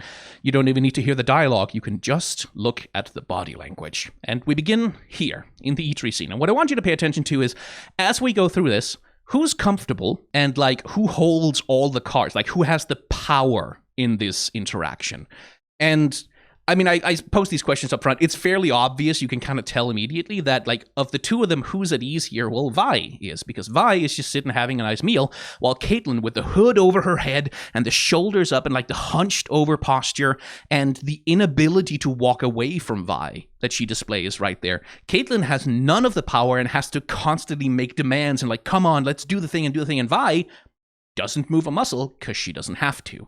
And by the way, the hood is a great bit of character design in these scenes, because Caitlyn is coming to Zaun, like, for essentially the first time in her life. She's presumably, like, never been down here really before. And so down here, she feels exposed. She feels uncertain. She feels unsure. She doesn't know what to do with herself or how to feel in this particular environment, and she's afraid of being perceived, of being looked at. And not in the sense necessarily of like, oh God, I can't let anyone see me down here, that will ruin my standing, but in the sense that, first of all, she's doing something illegal. Like, she broke Vi out of jail very illegally. So in that sense, she's feeling exposed, like she kind of has to hide, but also in the sense of this is not her world. This is not her environment. She doesn't belong here. She doesn't like being here, and she doesn't know how other people perceive her or look at her, so she's trying to hide herself with that hood. And that becomes interesting once the hood comes off later on. We'll talk about that once we get there. But in this scene, Vi has all of the cards. Vi has the information. Vi knows how to find stuff about Silco. Vi knows how to navigate this world, and Caitlyn doesn't. And so therefore, Vi has all the power. And it really comes through in this one moment here where, like, Caitlyn is getting increasingly frustrated with Vi just sitting there stuffing her face. And so she starts making these rather, like very jittery demands, right? Like with her body language, which is very sort of shaky and jittery, like this constant, like the tension of the hand right here, like that's not a position you can have your hand in and be relaxed at the same time. So like everything about her posture, everything about how she stands, like the clenched fist down here, like the shoulder that's all the way up close to her ear here, this constant tension in Caitlyn's body language that's completely absent from Vi. And she goes, oh, God damn it, I should never let you out of prison. Like, you can see that she's sort of like, I should walk away from this right now, but I can't. And the frustration drags her back into Vi's orbit. And all the while, Vi doesn't move an inch, doesn't move a muscle, doesn't shift, doesn't flinch. She's just doing the thing that she's doing. And the soundless visual communication of that is that in this interaction, Vi has all the power. She has all the cards. She has all the influence. She knows what Caitlyn wants to know. She has the competence that Caitlyn needs in order to navigate this space. And so when Caitlyn makes demands, Vi doesn't have to give a damn. Vi can just sit here and jerk Caitlyn around and mess with her, and she very much enjoys doing it too. As you can see from her expression, like she's in this moment, like she's saying, it's so good to have a meal finally. But part of her enjoyment here is also just pissing Caitlyn off, being disrespectful to this prissy little uptown officer princess who thinks she's going on a big adventure. Yeah, let's mess with her a little bit to get a little bit of payback. Jericho, my boy, oh God, I love his character design. He's so cool. And of course, Vi, even while Vi is actually getting answers, she is actually getting information. It's just not happening in a language that Caitlyn understands, and Vi is not about to let her into that, right? And the body language here just does all of that storytelling. You don't need to know what's being said or what the plot is to understand what the relationship is here. Like, especially Vi's dialogue. Like, Caitlyn makes a demand, right? And then Vi kind of turns around and sort of confronts her about it. Like that. Like, how is Vi speaking to her in that moment? Is it very respectful? Is it sort of very, yeah, you know what, I'm sorry, just give me a second? No, it's like, hey, princess, this is my world, not your world. I'm doing what I want to do right now, and you don't have any way to force me to stop. So we're going to sit here, and I'm going to eat my food, and you're going to have to be frustrated for a little while longer, because I haven't had a good meal in a long time. Whomp. And you can see that Caitlyn doesn't know how the fuck to deal with that, right? Like, Caitlyn is not really used to being defied in that way. Caitlyn is used to being given orders. She's used to people in positions of superiority over her, authority over her, giving her orders, telling her what to do, setting the boundaries of what is allowed here. But here is someone who theoretically should be inferior to Caitlyn, right? Like, socially, because she's the Zonite, Caitlyn is a Piltovan, Caitlyn is rich, she's poor. Also, Caitlyn just broke her out of prison. She's an escaped convict, and sort of theoretically, Caitlyn should hold the cards here. And you can see that it frustrates Caitlyn that Vi talks to her like that and disrespects her in that way. Not in the sense necessarily that Caitlyn is being like sort of classicist or bigoted towards Vi in any way, just that she doesn't really know how to handle this. Like, this kind of a conflict is something Caitlyn doesn't really know how to navigate. Whereas if she was perhaps a little bit more experienced, she would probably recognize that, Vi is pulling your chain right now. She's fucking with you, and giving her your reaction, giving her your frustration is playing right into her hands, right? Like a more experienced, like Silco, for example, would never fall for Vi's taunting, right? Imagine Silco in this situation and Vi eating and refusing to give him anything. Silco would probably just order a bowl and eat alongside her because two can play at that game, right? But Caitlyn doesn't know how to do that because she is inexperienced. She's green, and that's part of her insecurity in this environment, right? Like, she has no experience navigating these kinds of power plays. She has no experience navigating this kind of social interaction. And it's all in the body language. It's all in the way that these characters just physically relate to each other. I also love this, like when Jericho does his little shwoop with a thing that Caitlyn is startled, right? Like she was, oh, whoa, like she has, like, not in the sense of like being terrified or afraid, but just like that she sort of stands up and stands back a little bit, as you would when someone swings a cleaver near your head. But Vi, again, is unaffected. Again, the body language is doing all the storytelling of like who has the power, who's comfortable, whose environment is this, who belongs here and who doesn't. And that also comes through, as we've talked about, like with the image composition here, like especially in these scenes, like the shot from here. Part of the power in the scene is that Vi is in the foreground, right? Like she's the central focus, right front and center, and she's eclipsing, literally like blocking out Caitlyn in multiple places with just her body language. In the first shot, Vi has like basically half the screen is hers, right? She has this and she pokes into this space right here. So she like dominates most of the screen, and Caitlyn, being stuck here, has a bunch of empty space over here that she doesn't really use. Her body language doesn't really extend into it. She doesn't really make it part of her space. So Caitlyn here feels quite small while Vi feels a little bigger. And even when the perspective shifts and like we have Caitlyn here is like squeezed into the right fifth of the screen over here, right? Like, or the quarter, like the right quarter or third of the screen here. That's all the space Caitlyn has, whereas Vi feels much more unbothered. She feels much more unconstrained. That also comes down to body language, partly that Caitlyn's body language is so much more tense. But the visual, like what the camera is doing, the staging and the blocking of the scene is doing, is creating this scene where like Caitlyn just looks smaller, right? Like she looks like she has less agency in the space. She has less agency in the frame, where Vi is just sort of like literally talking over her or acting over her, behaving over her without responding or reacting or giving space for her objections, which of course frustrates the poor girl. And like, so like just the staging and the way that these dialogue scenes are shot again helps communicate this sense of disparity of power between the two. In a way, it's just good craft. The next stage of their progressing relationship happens, of course, in the brothel. And let's just talk about the framing of this scene, the coding of this scene for a second, because, like, we know that these two are going to fall, like, they are in lesbians with one another, or they will be in lesbians with one another in short order anyway. That's very much the explicit, open, obvious text of the show, and if you want to argue with me about that in the comments, don't do that, because you look like an idiot. It is the explicit text of the show. And that flirtation begins, in part, here in the brothel. And so the coding of this scene, like in terms of queerness, is like, okay, so you have this butch lesbian who's sort of introducing a femme inexperienced partner to this unknown underworld to her of like expanded expression, expanded gender and sexuality, and far from being like repulsed or put off by it, she seems to be scared but quite intrigued by what is happening, and seems to in fact take to the situation that she's put in surprisingly naturally. Just like, wow, she sure seems to be incredibly comfortable with this all of a sudden. Hey, remember the thing I said about the hood? That she had the hood up around her ears, and that was sort of kind of a character design signifier of how she feels uncomfortable and out of place and like she doesn't belong here. Hey, where's the hood go? The hood seems to be absent all of a sudden, so she feels very, very comfortable here and feels like she's in her element, and this feels actually quite nice to her, and she actually feels comfortable and is beginning to feel confident while flirting with this lady in a brothel. Just, you know, so it's just, it's very obvious, but also like the coding of that in terms of like queer narrative is like, ooh, that's like a classic queer narrative, like this thing of being introduced into a world of like more freedom and sensuality and like sexual expression by someone who's more experienced than you, maybe a little bit older than you. Like that's, as queer narrative goes, that's a very classic one. It's a very classic fantasy as well.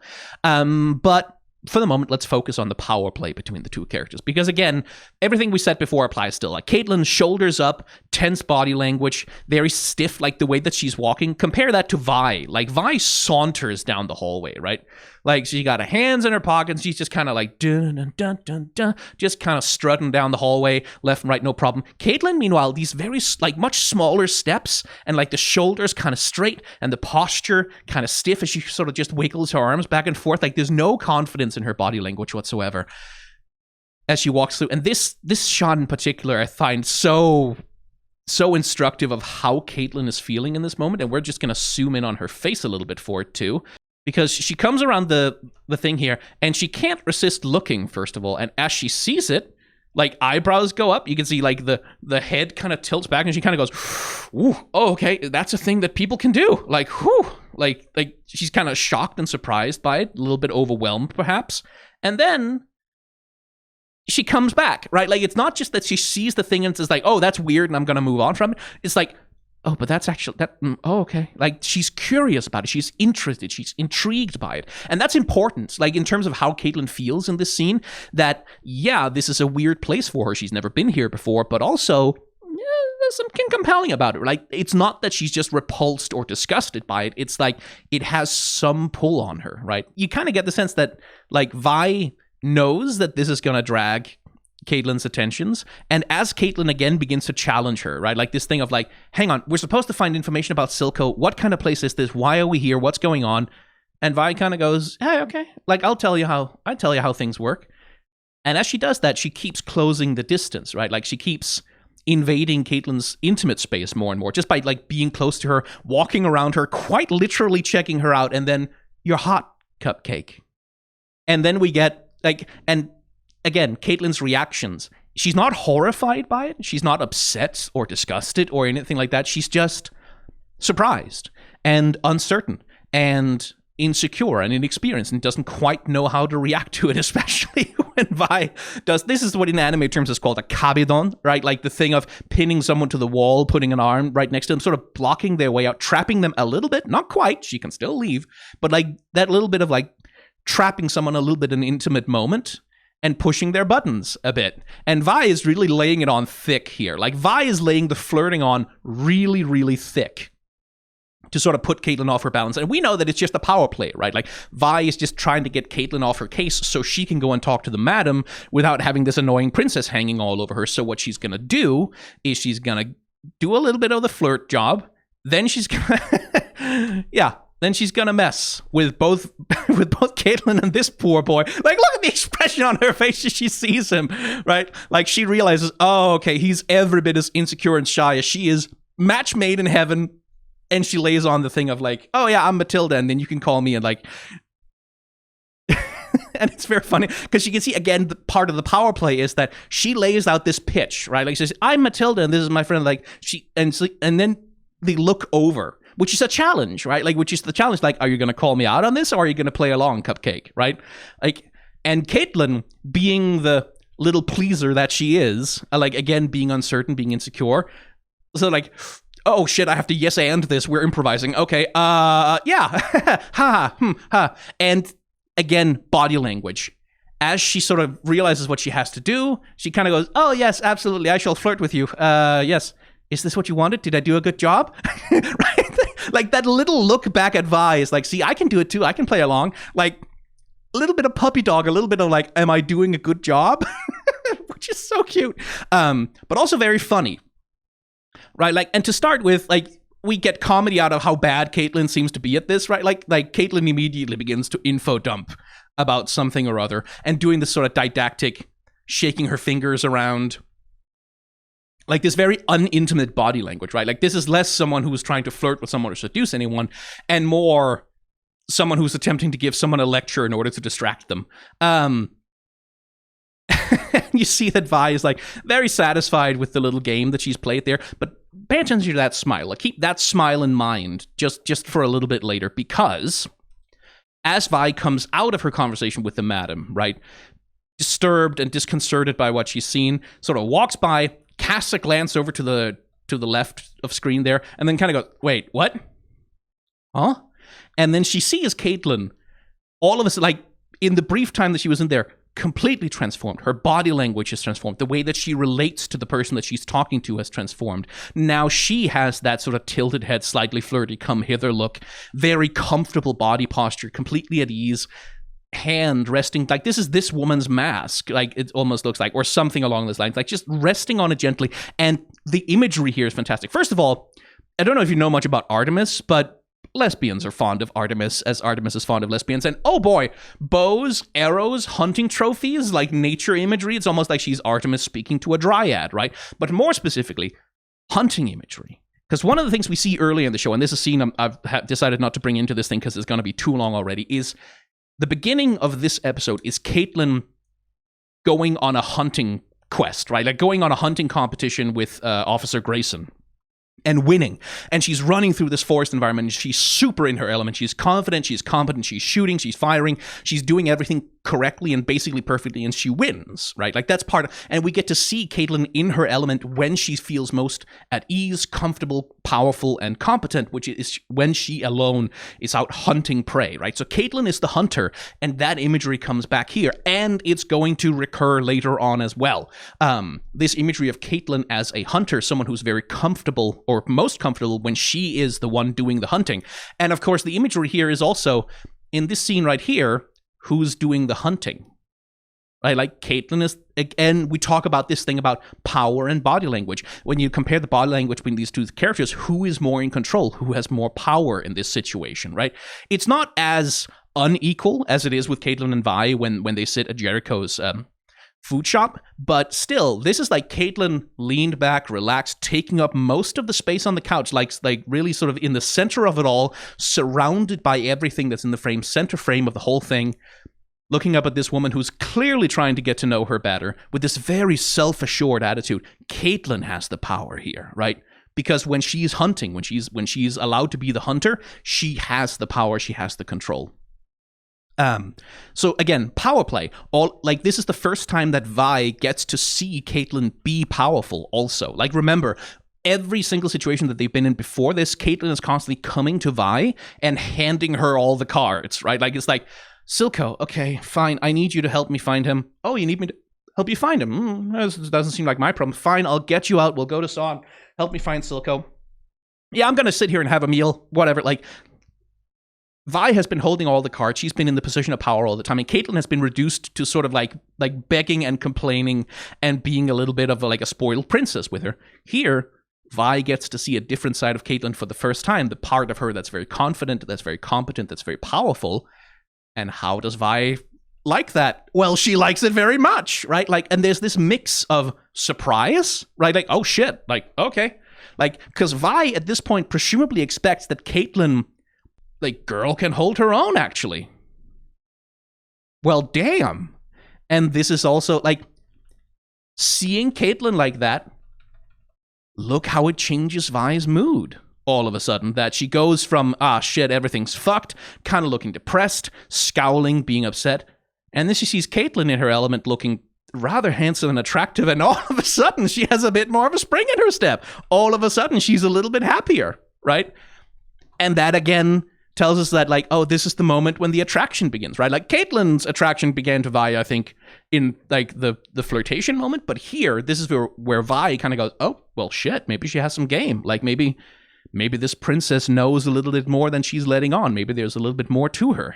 And again, all body language, all framing, all just the way that the scenes are composed. You don't need to hear any of the dialogue to understand the progression of the relationship of mutual respect between them. And by the way, it's not just romantic attraction. It's not just sexual attraction between them.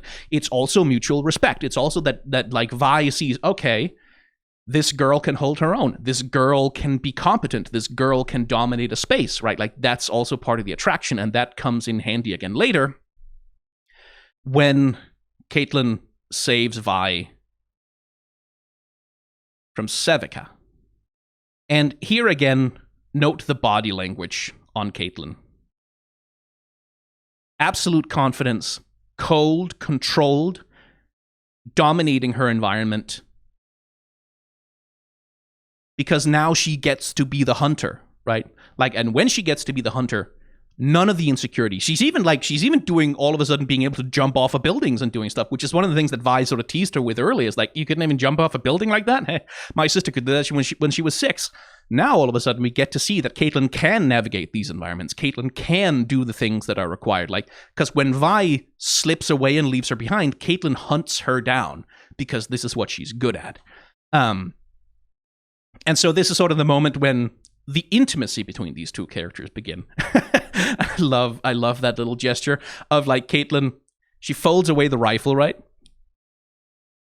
Slip, puts it in her backpack, and then whoop, Just that little thing, that little touch that she adjusts her jacket as well, that little thing of like, oh, she actually sort of like pays attention to how she looks. Like there is a little, like we get that thing of like, oh yeah, she has that Piltover culture to her. She has that upper class culture where like your presentation matters, your suit should be on like straight, like you need to adjust yourself after you exert yourself so that you look proper, which is completely unconscious on her part, right? Like it's not that she's sort of like, oh no, I don't look proper. Oh dear, cover me while I adjust myself. Just no, that's just something you do, right? Completely unconsciously casual practice action that's like a reflex for her. And again, that like sort of gives you a little bit of that personality there. And here now again, power relationships. Now, Vi is completely vulnerable. She's been stabbed. She's not going to do a lot of fighting back here, right? And at this point, if Caitlyn just wanted to leave her for dead, easy peasy. Like, wouldn't be a problem. If Caitlyn wanted to shoot her through the head, she could do it. Like, and you see in Vi sort of like that realization of like, well, shit, I am at her mercy now. She's not afraid, though, because she also knows that Caitlyn wouldn't leave her behind, right? Like, she knows that Caitlyn won't abandon her. But it's about the power dynamic between the characters, where Vi now is in a desperate situation. Caitlyn holds all the cards. And what do we do when we hold all the cards and have all the power? Well, Vi asks for help. And Caitlyn gives it to her. And they literally lean on each other, right? And that's where this sort of the real intimacy between the characters really begins to take place. And we get this here. Like, this is, again, we're skipping ahead quite a bit. Caitlyn at this point has now sacrificed her rifle in order to get some shimmer to help Vi, not die from blood loss. And that is a big sacrifice for her, because remember, Caitlyn has been feeling vulnerable in Zaun the whole time. She's been feeling vulnerable, she's been feeling scared, she's been feeling unsure, and now she gives away basically her only means of self-defense in order to save Vi's life. With the shimmer. So that's like a big gesture of trust. That's a big gesture of trust and of care for this person whom she theoretically really shouldn't have that much of a relationship of trust with. And pay attention to the way that this medicine scene is framed, right? Because there's many ways you can give someone medicine. Like if you have a scene in a war movie, right, where someone's soldier's gotten injured and the commander's like, hey, get him a bandage, like give a thing over. Like, she's like going over, sitting down next to him, and he's like, shut the fuck up, lay down, bum, like holding him down, bandaging up his wound, telling him like, chew on this thing. Like there's a very brutal way to administer care, right? Like there are brutal and very unfeeling and very unsentimental, ungentle ways to administer care to someone, especially if it's someone you don't care for very much. There are ways to do that on a physical acting level that have no intimacy, that have no gentility to them. That's not what we get here, right?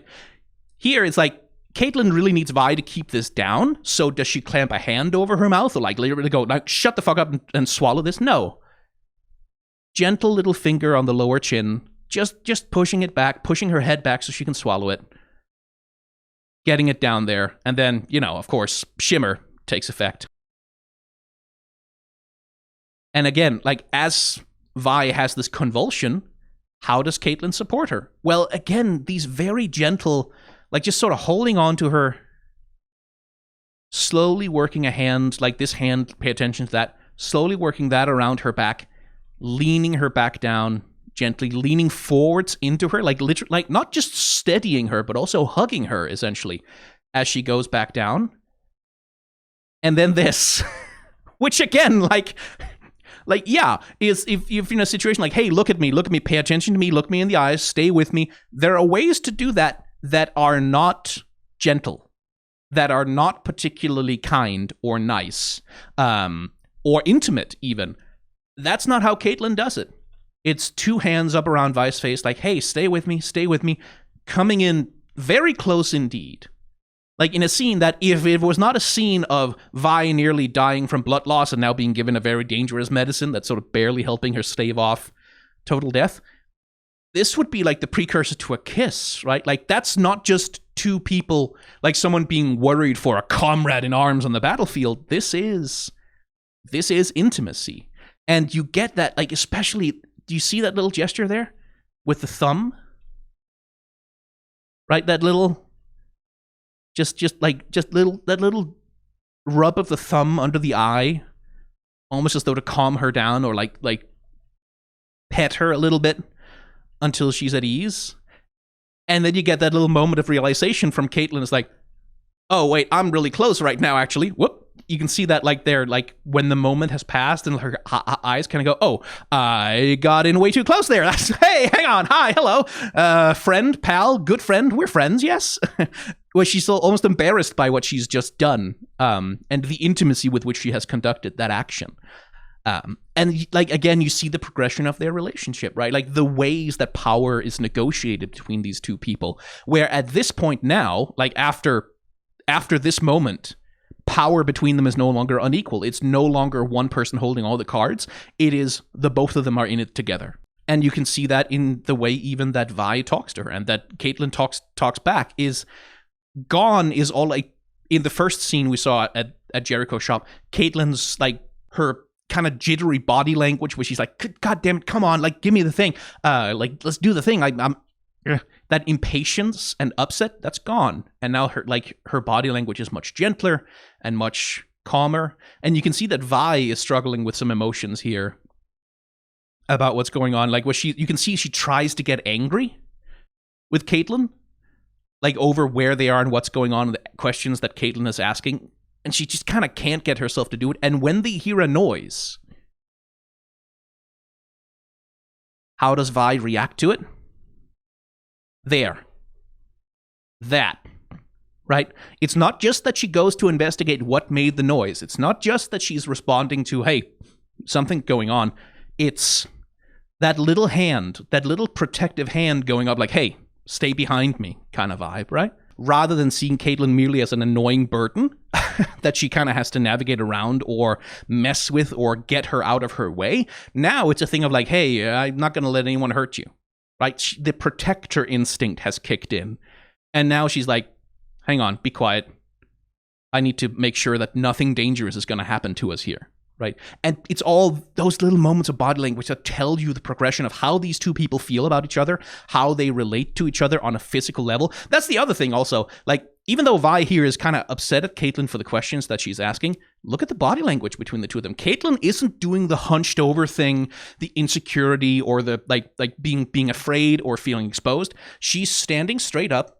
Her back is straight, her chest is forward, her arms are back, and like she has her hands down in front of her in sort of like a non-confrontational pose, but she's not shirking, like she's not shrinking away from Vi. She's not like in fear of her environment or what this person might do. She's like, no, like we're equals, we're having a conversation, you're upset with me, let's talk about it. Like that's the body language vibe you get from her here. So you see that transformation in her character design from the beginning to now, where at the beginning she's all buttoned up, like tight, little small body motions, very jittery, hood up over her head, and then she progresses into being comfortable and at ease and confident in the face of what Vi wants and what Vi says. Like, it's a great progression. Like, it's just watching the body language is so cool, seeing how these characters relate to each other. Hey, hi, sorry, Scripted TV's guy cutting in here again. I know I already kind of advertised the Patreon up front with that bonus video thing, but I do kind of need to advertise it again since it's how I pay my rent, and expenses are only getting more expensive recently. So, Patreon. If you sign up to help support my work, you are helping me out a lot. The way the economics of content creation work, it takes hundreds or thousands of views on a video to generate a single dollar of ad revenue, and so a single dollar donation from one person is quite literally worth thousands of views on a video. So, if there are any content creators you like, especially smaller ones, even a tiny donation makes a disproportionately huge difference to the sustainability of doing this kind of thing.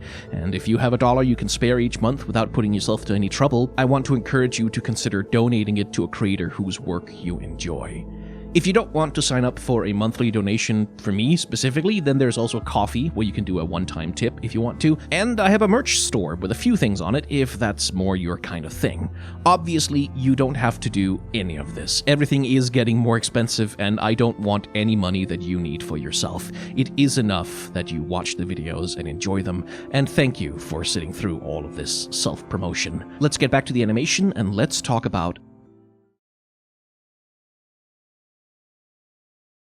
So, we'll turn our attention now to the man of progress, King Fuckboy himself, Jayce Talis. And we'll be discussing in this sequence primarily his relationships with Mel and Viktor and how those relationships intertwine and how they help tell the story of his character arc, right? And we'll start with this, like the party scene, where we have like this gorgeous setting sun, and Jayce steps quite literally from the frying pan into the fire, right? Like the way that I interpret this particular image, this introduction for poor Jayce as he enters Piltover High Society, like for real, is that this poor boy has just arrived in hell. Like he has gone to hell and he is surrounded by devils. And so what he wants and what he needs is someone who can help him, navigate all the demons that are all around him. And he becomes instantly the center of attention, which is one of the big things about poor Jayce is like the fact that he becomes the center of attention, his experience of being the center of attention, and the fact that he kind of likes it. He's not comfortable with it entirely, but he kind of does. He does like it. He does like the power. He does like the authority. He does like being in charge. He does like being able to get his will through. And that is one of the temptations. This is the other thing about like why I think he's arriving in hell here, is because this is very much about the seduction of Jayce Talis. This is about the temptation of Jayce, who's going to be tempted by all the finer things in Piltover High Society, including the finest thing in Piltover High Society, Mel Medarda. Which is sort of like, that's the process of Jayce, is that he becomes enmeshed in Piltovan politics and becomes enmeshed in the corruption and the backroom dealing and the constant compromise on integrity and morals that is inherent and utterly built into the system of Piltover politics, right? Like and Mel is the one who sort of pulls him into that. Like, she's very much someone who keeps encouraging him to compromise his morals, encouraging him to see the bigger picture, to think a little bit outside of his narrow moral views. And like, if you just compromise on one or two things, everyone can get what they want. Which is one of the things about Mel that we learned from her backstory in the third arc of the show, is that while she has definitely come to a place where she's kind of evil, presiding over it, like she is one of the top officials in a huge system of systemic inequality that is brutalizing everybody below her, the animating impetus for her is, first of all, shame for not having lived up to her mother's expectations. Like her family is this powerful family in Noxus, and Mel doesn't want to be a brutal conqueror. She doesn't want to murder people callously just because they are weaker than her. She wants to find compromises. Mel is someone who believes that there is always a compromise to be struck, some kind of deal, some kind of mutually beneficial arrangement where everyone kind of gets what they want and no one has to die. Like that's sort of her animating impetus. That is her idealism that sort of is buried under layers and layers and layers of cynicism and like years of disappointment and indeed selfishness. But that's right down there in her heart, right? And Jayce is much the same way someone who is idealistic, much in the same way that Mel sees her mother enacting this brutal colonial violence on, we think, Targon. It sort of seems like it might be a expedition into Targon or something. Who knows? Nothing of that has been confirmed. And Mel sort of tries to, okay, I can think my way around this. I can come up with some kind of solution whereby nobody has to suffer here, which is something her mother violently rejects. And Jayce, in much the same way, he sees that the Undercity is poisoned, that the conditions for ordinary people are terrible, and he wants so badly to come up with a magic solution to all of it. Some kind of technology that can just make everything better, right? Like Hextech, yes, we'll bring magic to the people, we'll cure diseases, we'll help the sick, we'll heal them, we'll like create jobs for the poor. I'll fix all of this with my great invention. And what Jayce finds over the course of the show is that no, actually, pretty boy, there's no invention you can come up with, however brilliant, that will fix the structural inequality of Piltover and Zaun, because it's not about whether or not the technology exists to make everybody healthy and happy. It's about whether or not those resources get distributed equitably, right? And in much the same with Mel finds by the end of the show, oh boy, does she find out that there are certain things that cannot be compromised on. Like there are certain things where you cannot reach a compromise. There are certain kinds of hurt and pain and suffering at which you just cannot. There is no equitable compromise between equals to be reached, right? And that's what Jayce does when he capitulates completely to all of Silco's demands, is that he kind of recognizes that, like, yeah, you know, like, we're not going to be making a deal here. We're not going to be doing a big negotiation. I'm going to have to sign over everything that they want. And he thinks he's asking for nothing in return, which is just Jinx, right? Which, of course, Silco, another man, because this show loves narrative parallels so much, Silco is another man who also feels like everything can be compromised on. Like, every moral value he has can be compromised on. Everyone is expendable. Everyone is a tool towards the greater, like, vision of Zaun. And he finds also that, oh, no, wait, there are certain things that cannot be compromised on. Like, there are certain bonds I cannot bear to sever, not for anything, right?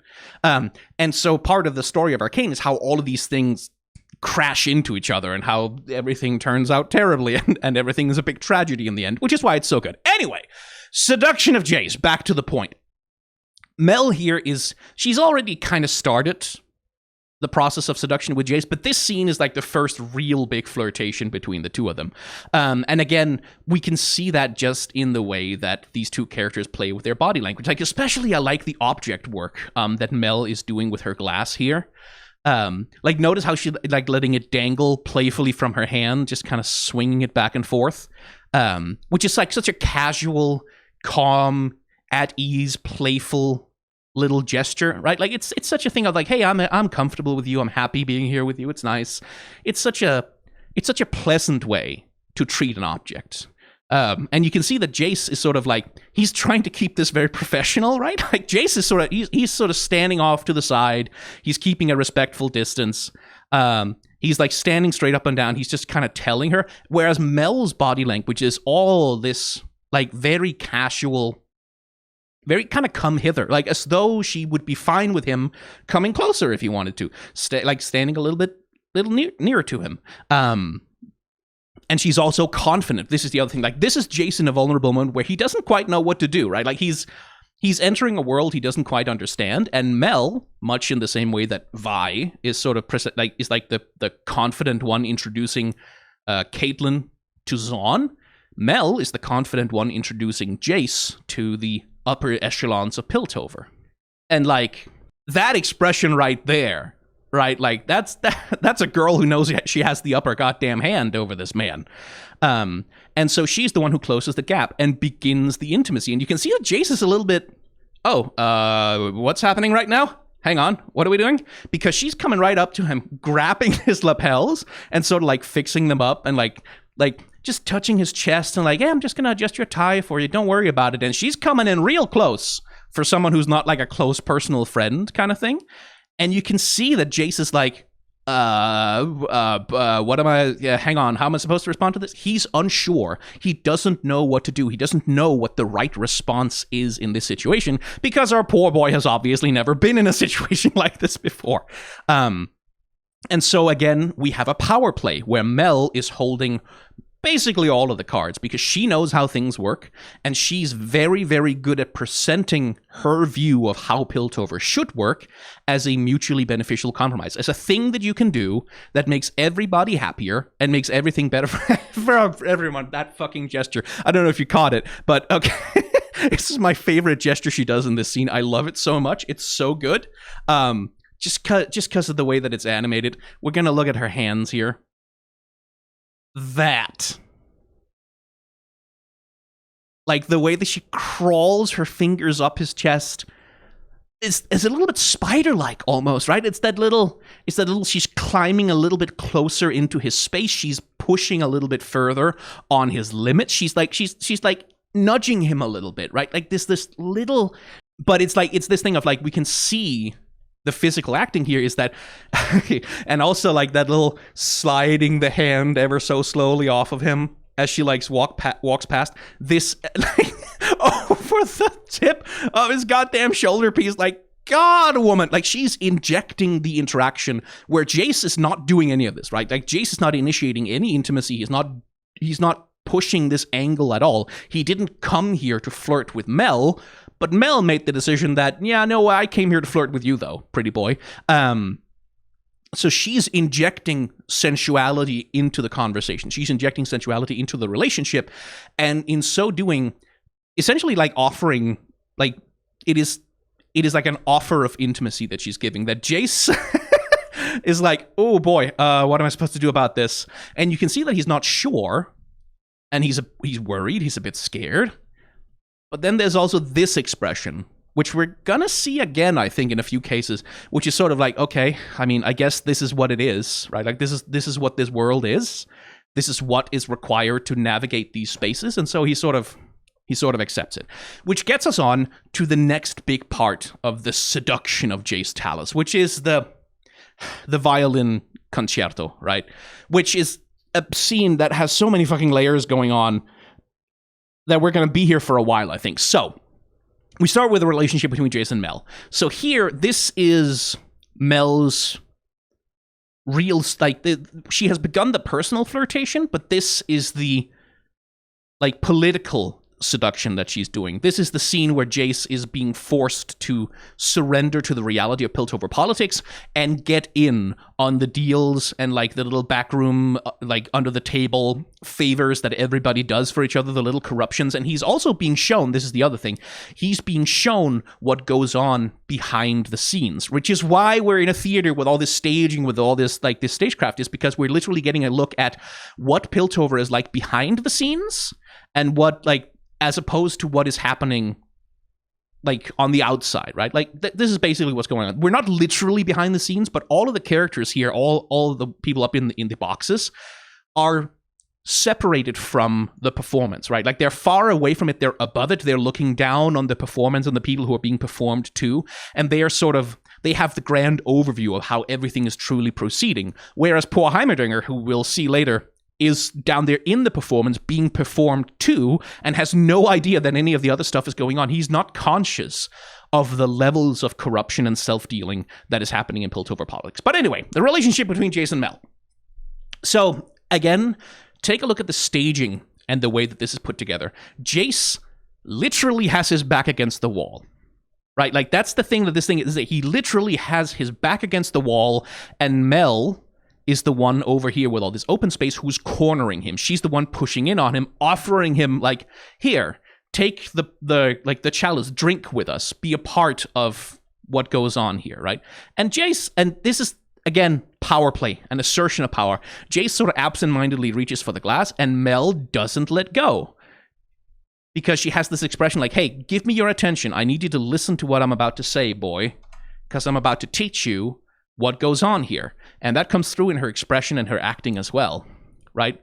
Like, this is not just, she's not just handing him a drink for his benefit. This is like, hey, if you want this drink, if you want this thing, you're going to have to give me some attention right now. You're going to have to listen to what I have to say. You're going to have to consider my proposal for our common future, right? Like, this is a political power play, besides being just handing him a glass. And this is when she points out, hey, you see these people who normally hate each other and argue all day and seem like they can't fucking stand one another? Well, turns out that was all a performance too, right? Because it's all theater. All of the highest levels of power in Piltover, they are all performances. They are all doing theater all the time, pretending to have certain moral positions, pretending to have objections and interests in Piltover's history and the law, but behind the scenes, everyone is just sort of playing the same game. Everyone is sitting in the rafters watching the same performance, right?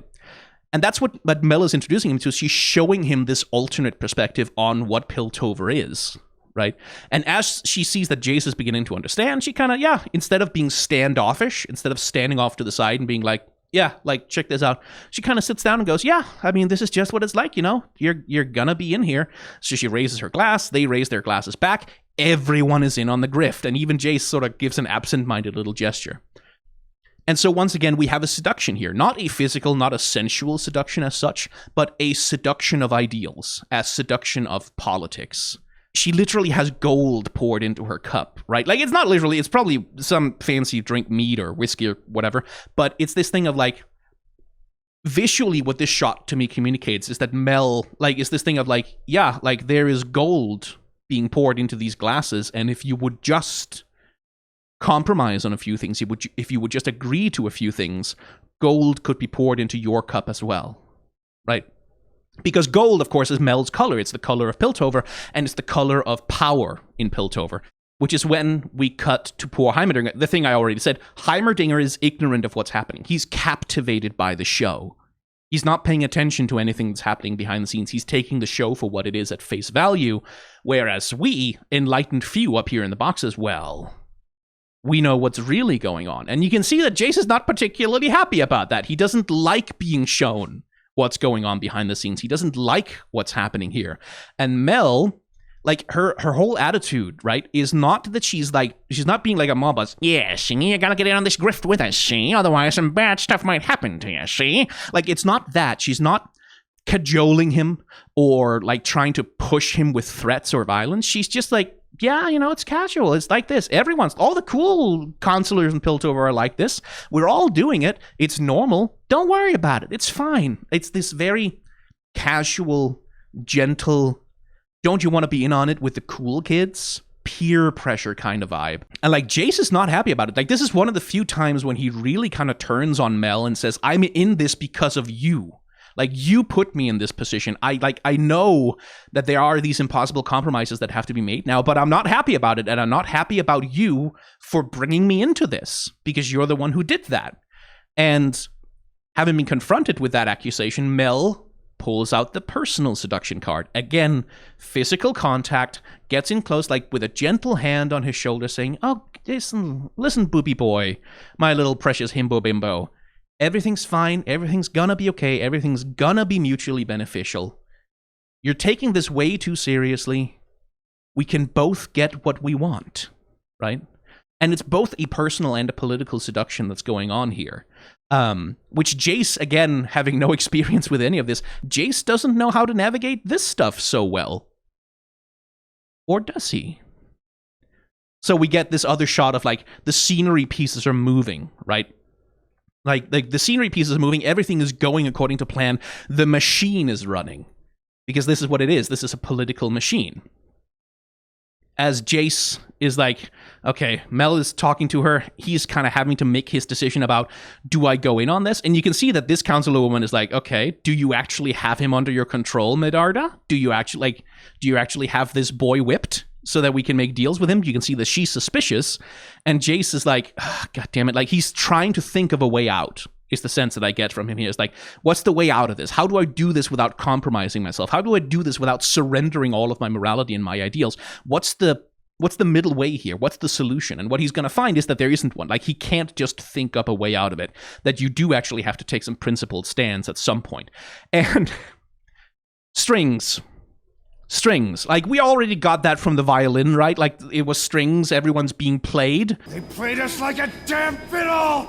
But just in case it wasn't enough, strings. The strings are being played. Everything is moving on strings, puppet strings. Things are moving. We're literally seeing things from behind the scenes, right? Like, in this shot, we're literally seeing things from behind the scenes, behind the facade, where instead of these gorgeous, like, Freljordian longboats and stuff, instead of these dramatic storm clouds, it's all just plywood and cardboard, right? So the show is being, like, very clear about what's going on here. And I don't know how much to read into this bit, which is just something I noticed, which is that, oh, this is painted red like blood, which, like, it's so incidental. It's such a flash. Like, it's not something that's on screen very long. You could read it as sort of an indication, yeah, no, backstage here, this is soaked with blood. Like, this is built from violence. Maybe. I don't know that that was necessarily the intention so much as, oh, that's just paint on a thing. But ARCANE is a show with so much intentionality, so much intentional use of that kind of imagery. I wouldn't be surprised. So they're off there playing the game. They're off there playing the strings. And Jayce, like, Mel keeps like, come on, Jayce, here, boy. And so Jayce, like, again, that face he made before, like, he gives into the seduction. He kind of goes, well, shit, I don't have a way out of this. And then all of a sudden, and I do love this about this scene, is like, once he decides to play the game, he's actually pretty good at it. Like, you can see that on both of them. When Jayce turns around and suddenly delivers a very smooth line, that they both kind of go, oh, Well, okay. Like, they were sort of expecting him to maybe be a little bit surly about it. Like, they were expecting him to be a little bit hesitant or something. Like, especially she seems very surprised by his change in demeanor. But you can see it on Mel, too. That slight raising of the eyebrow, that she's a little bit surprised at him. Like, okay, he seems to have taken to this quite easily. And you can see that much in the same way that Vi has that moment of seeing Caitlyn in the brothel being like very confident and at ease in this unfamiliar environment, triggers that little bit of that smile in her, that little bit of respect.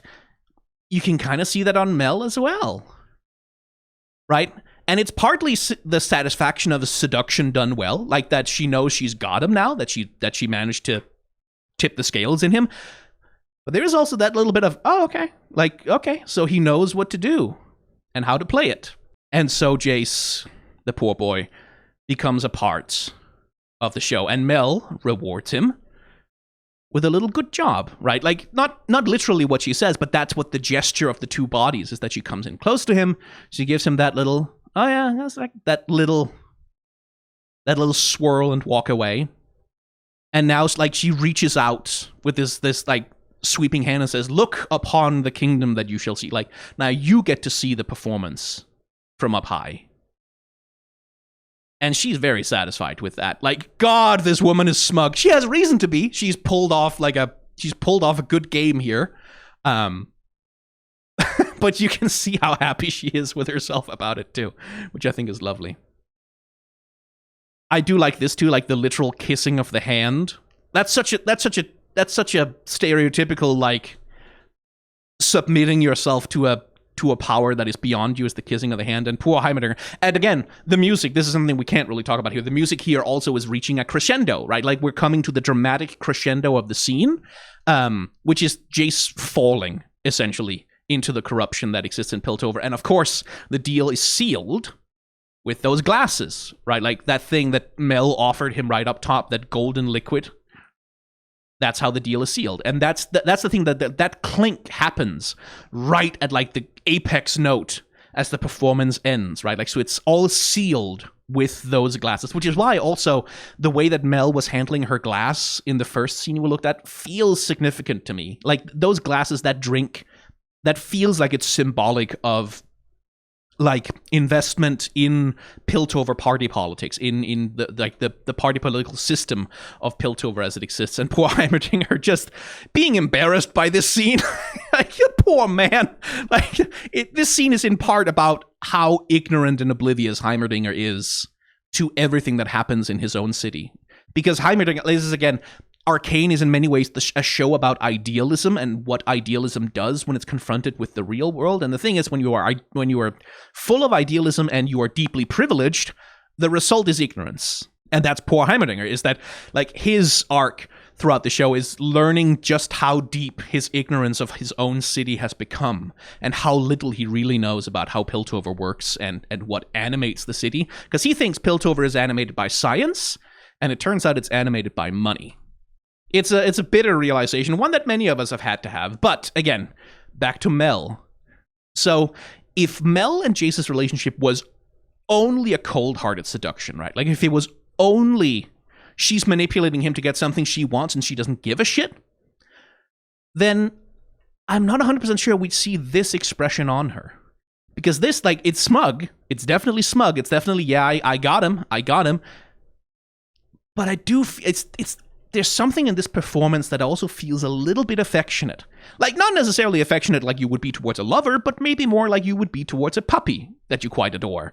Like a cute little puppy that's like learned to pee on the newspaper for the first time or has done its first fetch. But there is like a spark in here, in this expression, in this vibe of genuine affection between them. And that's partly me reading backwards from things that happen later, but I do think it's there. Like, maybe that's just me, but I do think it's there. Moving on, having completed the political seduction of Jayce and having initiated the physical seduction, Mel is about to bring it home. And I kind of feel like you can see that intention on her face from the moment she walks into this scene. That's not like a casual, oh, hey, how are you doing, buddy? Kind of vibe that she's bringing to the situation. And she's targeting Jayce in a moment of comfort and triumph for him, right? Like in a moment where he feels like, okay, we can sort of feel at peace with this. He's looking up at one of his greatest accomplishments, which is the Hex Gate, and we do this lovely little thing where he grasps it just as it goes off, and Mel uses that moment to push the intimacy just a little bit further. She reveals a little bit, she flutters her eyelashes, and starts with that gentle little touch of the hand, right? Like this little exploratory, hey. And when Jayce doesn't pull back, although he does, like, once again, this poor little himbo gets this, like, I don't know what's happening. I don't really know what to do about this. I don't really know how to react to this situation. Mel gives him this look and goes in for the kill. She grabs his hand. Then there's the kiss. And you can see that Jayce is not 100% like, oh, like he wasn't expecting this. He wasn't after this. He wasn't trying to get to this point with her. And so he's kind of shocked and surprised. But, you know, what are you going to do? Once again, we get this like thing of like his intention. He's like thinking about what should I do? How should I react to this? Should I reject this somehow? Like, what am I supposed to do? And he relaxes into acceptance, which is a thing that he's done like multiple times before. His scenes with Mel have a tendency to end this way, with him like intention, sort of resistant to some kind of advancement that she's making, whether that's political or flirtatious, and ends with him kind of going like relaxing into an acceptance of what is happening, and having gained that acceptance, like fully wreathing her arms around him like an octopus, because this is, as I've said, a seduction. But I do want to point out one thing. So, you know, this expression that Mel gives Jayce right before she's about to kiss him? I'm just saying that it reminds me of, it's very much the same kind of framing. It's very much the same with the faded out background and like the long lingering on this very intense eye contact that we sort of get with Mel here. I'm just saying that those two shots sure seem similar. They sure seem like they're composed in very much the same way, that it's this moment of intimate quiet right before someone goes in for a kiss. I'm just saying that there is that interesting cinematic parallel. And I bring it up not just to push my Jayce and Viktor are lovers agenda, because as I've said before, you don't have to read Jayce and Viktor's relationship as romantic or sexual necessarily. But I do think you have to recognize that reading is valid, that is a perfectly valid reading of the relationship that they have to each other, that it is mutually deeply, they have deep mutual emotional attachments, that these are intense emotional attachments, and that if something went a little bit different one way or another, that they could have been romantic, right? They're certainly framed that way, and I do mean that quite specifically, because, as I said in the intro of the video, we can't do the sex text scene in this video here. That's over on the Patreon as a bonus video if you're curious about that. But that entire scene, the entire sex text scene and the entire thing that happens is this constant intercutting between Jayce going to bed with Mel and Viktor like nearly dying as he's working on their shared project. And it is a betrayal. What Jayce does with Mel here is that he betrays his shared dream with Viktor. And the way that it is framed is that he cheats on Viktor with Mel. Like, that is the visual framing of how that scene plays out, is that Jayce is cheating on Viktor. Which is, again, why I say you don't have to read their relationship as one of romantic or sexual attraction at all. It can be completely platonic if you want it to be. But the queer reading is extremely valid. Like, it's not wishful thinking. It doesn't come out of nowhere, because the thing that happens is that the person that Jayce has just had sex with, Mel, is in her bed, framed like this, which then match cuts to Viktor in the exact same position in the middle of a bed with Jayce by his side. And what the show is doing here is that it's creating a relationship between Mel and Viktor, in that they are both Jayce's partners. Both of them are Jayce's partners, right? They are partners with Jayce in a way that Jayce kind of has to choose between them. He cannot be partners with both of them at the same time, because being partners with one is a betrayal of the other. This is going to come back again later, but for now, let's look at the scene of Mel waking up. Because Mel wakes up, and as she begins to realize that Jayce isn't there, look at her reaction. Again, this is a thing of...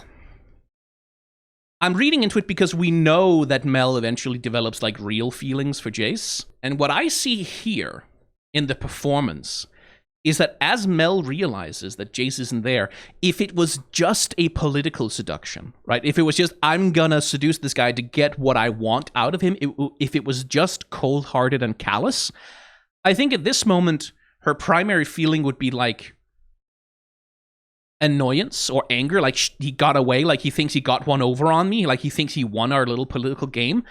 But the way the shot is framed, the way that Mel's expression plays, the way that she's in the middle of this giant bed that makes her look quite small, like relative to the size of the bed, she almost looks like a child. Like, yeah, she looks annoyed and kind of upset by it, which again, if it was only a political seduction, why would this hurt her at all? But she also looks kind of lonely, right? Like, she also looks very alone. And not in a way that she seems to have wanted to be. Right? And I don't think at this point that Mel is recognizing that she's developing any kinds of feelings for Jayce at all. I think that happens later. We're going to look at the exact moment when I think she realizes she actually does kind of care for him. But, like, this shot to me is not just, like, a shrewd political manipulator waking up and realizing that her manipulation hasn't gone quite the way that she wanted it. She looks hurt.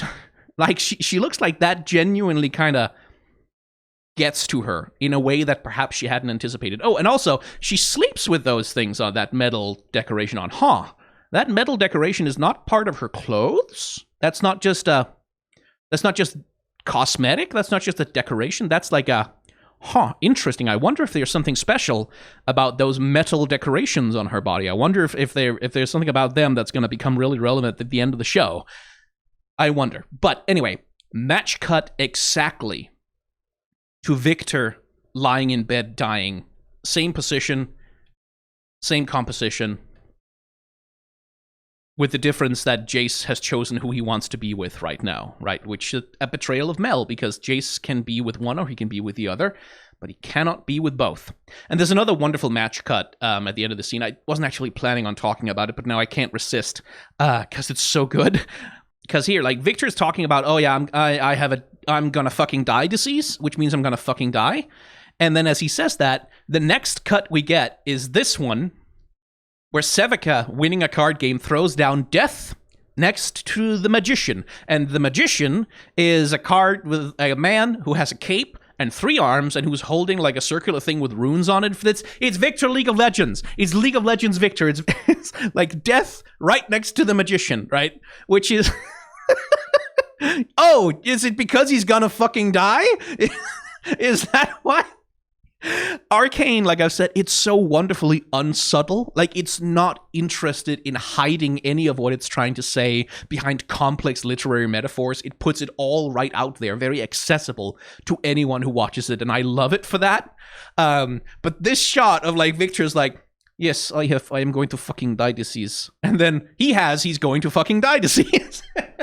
But of course, there is a little bit of a layered meaning, because the death card in the tarot doesn't just mean death. It means change. It means undergoing a deep and profound life change in some way or another. Well, I mean, tarot interpretation is not exactly a science, it's a thing, but as my understanding of the tarot card of death is that it generally means a big change. So one way to read it is that Viktor is going to fucking die. The other way to read it is that the Viktor we knew, the little sickly boy, the little sickly twink who's constantly on death's door, is going to go away, but he's going to be not going to die, he's going to change into something very different, right? He's going to undergo a major life change and come out on the other side of that in some other form.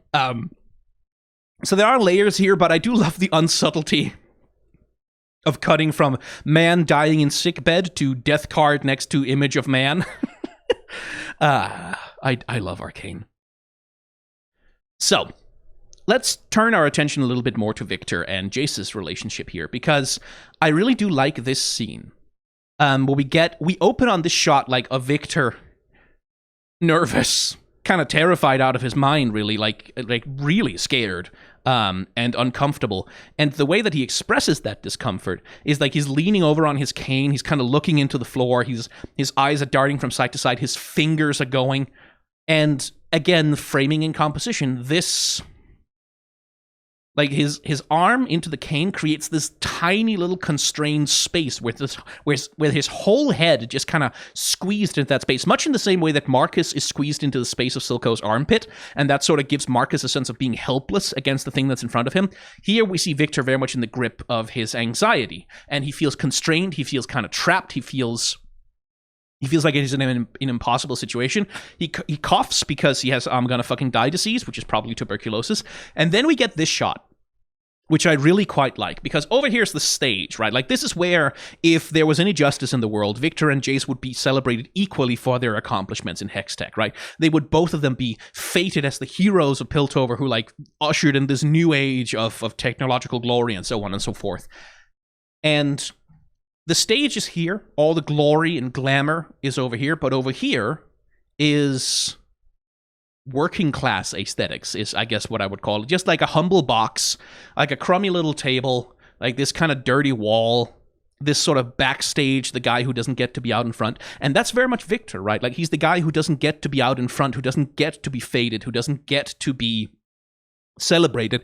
But not because Jayce doesn't want to do it, but because Viktor himself doesn't want to be celebrated. As we talked about, Viktor has some insecurity issues around himself, around his body, around his disability, around his heritage as a kid from Zaun, that makes him feel uncomfortable being looked at, uncomfortable being in the limelight. And so he leaves that to Jayce, who is only too happy to do this for his friend, like to be the face of their collaboration. And Jayce, we'll talk about that later, but for now, poor little Viktor looking like a stagehand sitting backstage, and look at all the darkness behind him.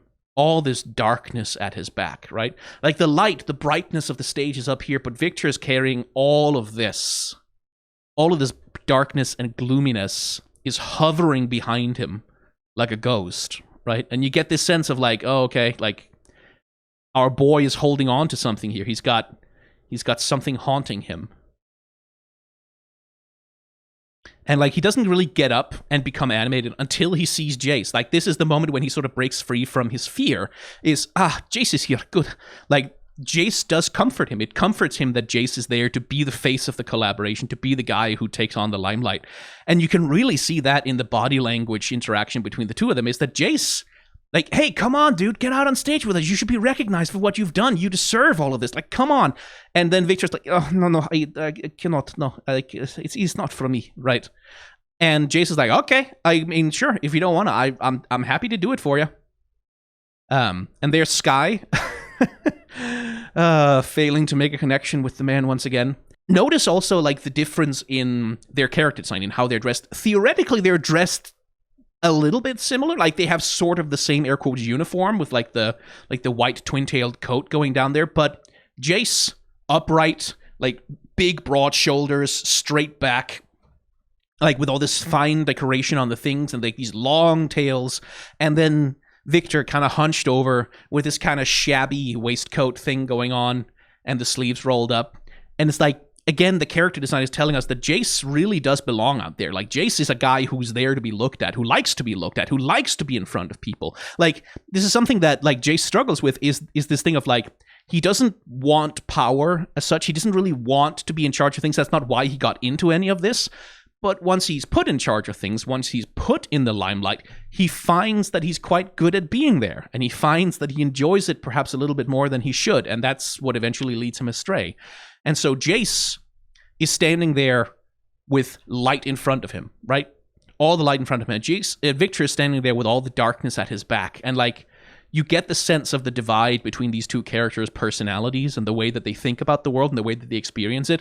Because the thing is, Jayce, being a Piltovan, he's also more used to feeling worthy of this. He's also more used to feeling like, yeah, sure, I can do that. Like, this is something that I'm meant to do, or this is a responsibility I can take on. This is a person that I can be, which is something that Viktor is not so used to thinking of himself as. So as he stands there in the dark, with nothing but darkness at his back,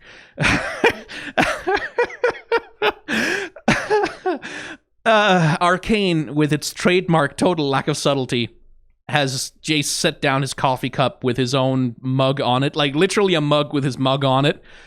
His own merchandise, literally eclipsing Viktor, like literally blocking him out as though he doesn't exist. And that is a little bit of a stain on Jayce. And again, Jayce is not doing this. This is one of the things about ARCANE, is like, Mel is not doing what she's doing out of any particular malice. She doesn't really want to hurt anyone. She wants to find a compromise that's best for everyone. But in so doing, she presides over a system that does incalculable structural harm to pretty much everyone who lives inside of it who isn't her, right? So she doesn't want to do harm, but she does it anyway. And Jayce, in much the same way, he doesn't want to do harm to Viktor. He doesn't want to lose his relationship. He cares about him deeply, like a brother. Like, he's one of the most important people in the world to him. But in allowing himself to be distracted by these things that Viktor has asked him. Like, Viktor explicitly says, no, you do this. I'm not comfortable with it. You go and do this, and then I'll stay back here where I'm more comfortable. And he's like, okay, like, I'm happy to take this on for you. Not with any malice, but he still creates more and more of that rift between them because Jayce gets distracted by these things that are not their Hextech dream. And that creates this division between them. And we see that explored, again, with a little bit more lack of subtlety in the scene with the Hex Corps, where we get the two characters. It's like, yeah. So Viktor is looking at the science. Viktor is looking at their dream, the Hex Corps. He's looking at the technology. Jayce is looking at his own image. He's looking at himself, right? And they are looking in opposite directions away from one another. There are other ways you could have framed this scene. Like, Jayce could have been next to Viktor looking in a hand mirror. Like, there are other ways you could have framed it, but they are with their backs to each other, looking in opposite directions, right? Because Jayce is becoming more and more conscious of his image, his responsibilities, himself as a personality, and Viktor is becoming ever less conscious of himself. He's becoming ever less conscious of his body. He's becoming less and less conscious of his own worth as a person, his own importance, as he becomes more and more obsessed with the work to the detriment of everything else, including his health, right? So it's not just that Jayce, it's not just a scene that says, oh, Jayce is becoming self-absorbed and arrogant, although that's also happening. It's also a scene that's saying that Viktor has lost the ability to self-reflect, to really look at himself, and like, to maybe sort of take care of himself first, to put himself first in any way. He's putting Jayce first in terms of the publicity, and he's putting the work first in terms of his own health, in terms of like his own life. The only thing he feels like that's worth doing for him right now is the work, and everything else is a distraction from that. Nothing else has any value. And as we see with the scene with Skye, that perspective, that way of being, that doesn't work out well for him. Like, that doesn't actually turn out to fulfill his ideals. It actually turns out to cause a lot more damage than it does a benefit. The other thing that happens is like this little moment from this scene that I quite like, which is Jayce being scared of Hextech. Like, Viktor prompts this giant lightning reaction from the core, and Jayce flinches away from it, kind of scared and a little bit worried, like, hey, maybe we're pushing this a little bit too far. Like, maybe this is, like, you get this sense from him, like, sort of like, okay, let's maybe pull back on that a little bit. And Viktor doesn't flinch for a second. He doesn't look away. He's not worried about it. He's not scared, because who cares? Maybe it's dangerous. That doesn't matter. What matters is that I get the work done. He doesn't look back at Jayce even once during that conversation, which is the other thing, right? Like, it's not just that Jayce is neglecting their relationship. Viktor is too, a little bit. Like, he's not really connecting with Jayce. He's not really reaching out to him or talking to him. And that's a failure on both of their parts. More on Jayce's part, I would say. Like, Jayce should really have been there more for Viktor and to help pull him back from the obsession that he's falling into. But it is on both of them. And then, once again, unsubtle cuts as they have this little disagreement. Oh, a cleaver comes down because there's a rift that's being cleaved between, they're being cut apart by circuit. Is these because they are being split apart by something in the same way that a cleaver splits things apart. There goes Arcane again, being unsubtle in some wonderful ways. We'll finish up by looking at this scene between Mel and Jayce, which also features some of the culmination of the relationship interplay between Jayce, Viktor, and Mel. And it opens with Jayce coming to offer an apology for, not being there in the morning after they had sex. And again, pay attention to the way that Mel is reacting to this, because theoretically, this is a moment of power for Mel. Jayce is coming back, tail between his legs, begging her for her forgiveness because he did a thing that is wrong. If all you are doing is trying to manipulate this man, gain advantage over him, this should be a moment of power and triumph. This should be a moment where Mel kind of goes, not like he's coming back. I have an advantage over him. I can get him to do something for me. I can get something out of him that I want. We know what Mel looks like when she is feeling happy or smug about a manipulation that has worked. And that is not the expression that Mel actually has on her face during this scene. There's no point here, even as she's facing away from Jayce, where she gives a little smirk, or you get a sense that she's kind of going, okay, the plan is still working, or that she's gaining some kind of political advantage. Mel is genuinely upset. She's genuinely pissed and kind of hurt by what Jayce did, which you can understand. And as Jayce tells her why he left, which is that Viktor is dying, it also gives her genuine pause. And you can see in her face, she's still trying to be pissed, right? Like, she's still annoyed and upset with him, but on the list of excuses why someone just kind of quietly took their clothes and left after a night of passionate lovemaking, my friend was dying and in the hospital is like, that's one of the better ones. It's one of the excuses that you're more likely to get away with. And so this is a time when we get to see Mel being uncertain about how to handle something. This is a time when we get to see Mel being confused and unsure about the next step that she wants to take. And in this shot in particular, look at her eyes. Like, look at the wavering, these little tiny micro movements that happen here as she's sort of processing and taking in that, okay, Viktor is dying, what the hell?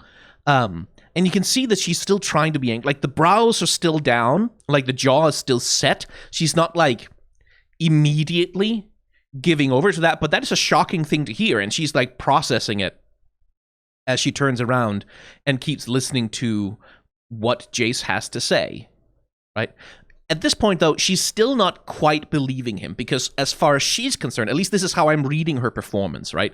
As far as she's concerned, we're playing a political game here, right? Like, we're doing something where we both get something out of what we're doing, right? This is mutually beneficial to both of us, but, like, I'm not investing any feelings into this, and surely you aren't either, so what are you doing, right? Like, this is a face that kind of says, okay, I'm gonna hear where this goes, but like, what is he spinning me a yarn? What's he trying to get out of it? What's he trying to do here?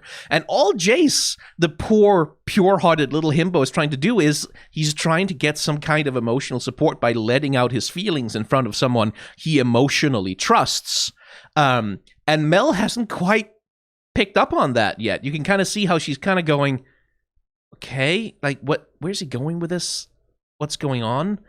And so she gives him like a little platitude, right? Like, it's like, oh, okay. And then this, when Jayce just puts his head down in her lap with full confidence and like with full expectation that she'll receive it, Mel has no idea how to react to this. Like, it genuinely shocks her a little bit. That she kind of goes, and remember back when Mel was the one initiating the intimacy between the two characters, right? How Jayce was the one who sort of like pulls back and gets tense and like, oh shit, what's going on?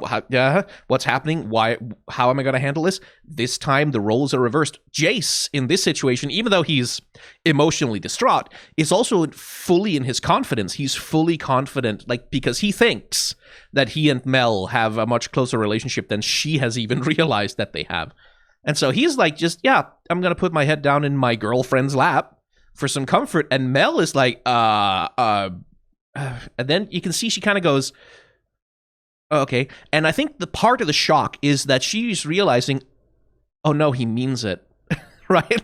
Like it's this moment of realizing that he actually does have feelings for me. He actually cares for me. And there's this moment of like, okay, like I'm gonna just have to ask the question, Jayce, why did you come to me with this? Right? Because she genuinely doesn't quite get it. That like, but why are you like what am I supposed to do here? Like what are you trying to get out of me for this? If Viktor is dying and no one can say, like, she doesn't see how there's a mutually beneficial exchange happening here. She doesn't see how there's a compromise, how there is a deal being struck here. And what Jayce tells her is that when I'm with you, nothing feels impossible. And he takes her hand affectionately. And another moment of surprise from Mel. And especially, like, okay, this is really hard to see. I'm going to have to zoom in on this. Take a look at Mel's eyes here. This very subtle little thing that's happening. How they're wavering. How they're shaking a little bit, like especially the highlights in them are kind of jiggling and vibrating. Like, which is like, in anime, for example, like, you would use that, like, suddenly having a vibrating highlight appear in a character's eyes. That would be a thing of, like, oh, they've been touched emotionally. Like, they're about to cry, or something has stirred their heart in some way. And I think it's being used in the same way here, is that, like, it's Mel finally realizing, oh, shit, he's actually fallen in love with me. And I think part of what really gets her is that she's realizing that, oh, fuck, he means it. Like, he actually genuinely means it. He's not trying to get something out of me here. He's just here to have a human connection, a human moment with me. And, but, okay. And you can see, like, this is her turn to do that expression. Remember all those times, like, those times Jayce does that release and then that expression of acceptance?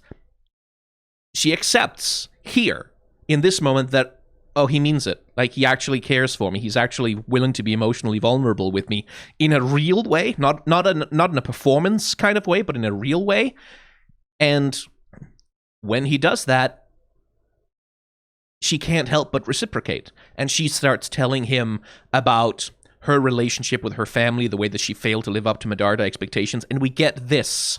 As they both look out, we get this view of Mel's painting, which almost seems to be coming to life a little bit with the way that the light is wavering over it. Like, you almost sort of get the sense of, like, the waves on the water and stuff like that. And Mel here, like, going into her memories of being from Noxus, disappointing her family, she's looking into the painting, but she's also, this is her looking into her memories, into her past, into her vision, for what she believes in, which is, like, I need to prove myself to Noxus. I need to prove myself to my mother, which is the thing that Jayce eventually starts to help her break free from. And you can see that it takes her away, right? Like that, like, in this moment, she's not present in the moment at all. And then, oh, right, there's a person here. And they begin to open up to each other in a way that is much more real than Mel has been willing to do so far. And she says, like, you should be with him, Jayce. And they lie back and they look out, sort of. This is Mel's vision, and Jayce is literally sharing her vision right now, because of course she has successfully seduced him into Piltover politics. She's successfully seduced him into her plans to gain power and influence in order to, like, lord it over her mother and prove that she's worthy of the Medarda name. And so Jayce is staring out at this vision with her sort of symbolically being on her side. And then we do it again, right? Remember the thing I talked about, that the show very deliberately establishes these cinematic parallels between the relationship between Jayce and Mel and Jayce and Viktor. That here, Mel is with Jayce staring out into her vision for the future. And there's Viktor staring into his vision for the future, staring at the hex core, staring indeed into the void. And this is where, like, way back in the video, remember how when Viktor goes to the cave where Singed has his lab, and I told you to remember the shape language in there, like the way that the walls in there were sort of curved in these strange shapes, and there was like these repeating patterns of holes in the walls? Yeah, that's all this stuff. That's all the void, at least if my understand, like, as far as I understand the way that Arcane's canon is going to go, the implication is that the magic that Viktor is playing with in the Hex Core comes from the Void, specifically. It's Void magic, and that's why it's so bad. Match cut, or match fade, I should say, not really a cut, between Viktor and Mel, each staring into their own vision for the future. One of them has Jayce with her, and the other one is alone, which is why things are about to turn out as poorly as they do for our poor little boy.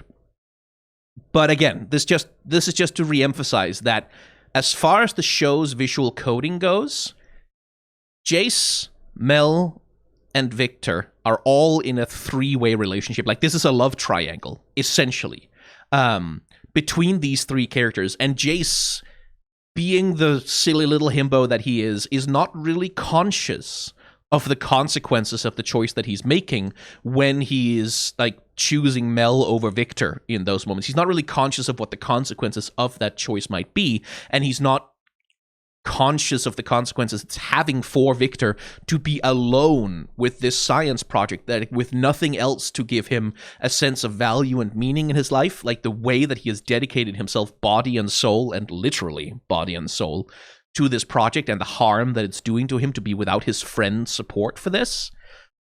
This is one of Jayce's big flaws as a character. It's one of the big mistakes that he makes, is like his inability to commit to himself and always being led around by the wills and whims of other people, right? Which is one of the things that, like, he sort of has to overcome by the end of the show. He has to actually take a real stance and decide what he believes in, because later he's going to be led around by Vi as well, right? Like, he finds also that Vi's very violent approach is something that doesn't actually gel with its principles. And at that point, having compromised his principles all throughout the show, he has his confrontation with Silco, where he insists and says, no, this is what I believe, this is how it's gonna be, and gives away everything Silco could possibly want, because, yeah, sure, Song can have power, I don't care, I just want the violence to stop. That's what I believe in. I want the world to get a little bit better for everyone. That's the moment he sort of comes into his own. But up until then, Jayce is constantly being led by the interests and wants of other people, right? Like, and that causes consequences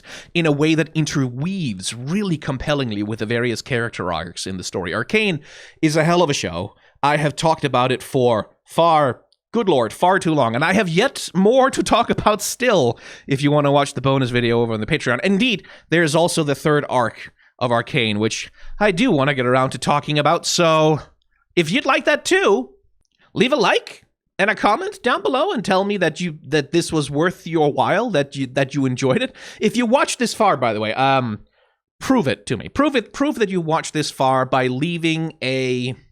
Do they have dice emoji? I feel like they must have dice emoji. A dice emoji for the hex core down in the comments. And if they don't have dice, do a playing card or something like that. Just prove to me that you watched it all the way through, just for fun, because good lord, this got way too long. But yeah, I'll throw it over to Scripted Skyen, who has a little bit more of a structured outro to give you. And I'll see you the next time I decide to tempt the copyright gods and possibly get my channel struck out by Netflix. And those are the beautiful animation touches of ARCANE's Act 2. Or at least, it's as many of them as I think I can get away with putting in a video without getting my channel nuked by Netflix. Yeah, it took me a while to get around to do this. If you followed me for a while, you'll know that this is something that happens with me a bunch. I'll get into a new project, get excited, plan to do a series, and then I just kind of don't. And as it turns out, there is a neurological reason for that, which I have recently started treatment for. Now, adding any kind of medicinal chemical to your brain can mess with you in any number of ways, so if it's another 2 months before the next video shows up, well, that might be part of the reason why. I would very much appreciate it if you're patient with me, and if you miss my voice on my content, you can check out the Shorts channel, where I have managed for a good long while now to successfully upload pretty much on the daily. If you're curious about, personal stuff that's going on with me, I do have a vlog channel, and there's going to be a vlog up there about both what's going on in my head right now, and about the cats that I've recently adopted, so if you're interested in that, go check that out. Anyway, the next video is a Boss Designs of Elden Ring episode, and beyond that, I am not going to make any plans right now, because I want to try and start accommodating how it turns out that my brain actually works. So, what's the next video after that going to be? Who knows? We'll see what happens. Thank you very much for your time and your attention. Remember to be kind to one another. Have solidarity with those who are worse off than yourselves. And may the tides of history wash gently over us all. Bye.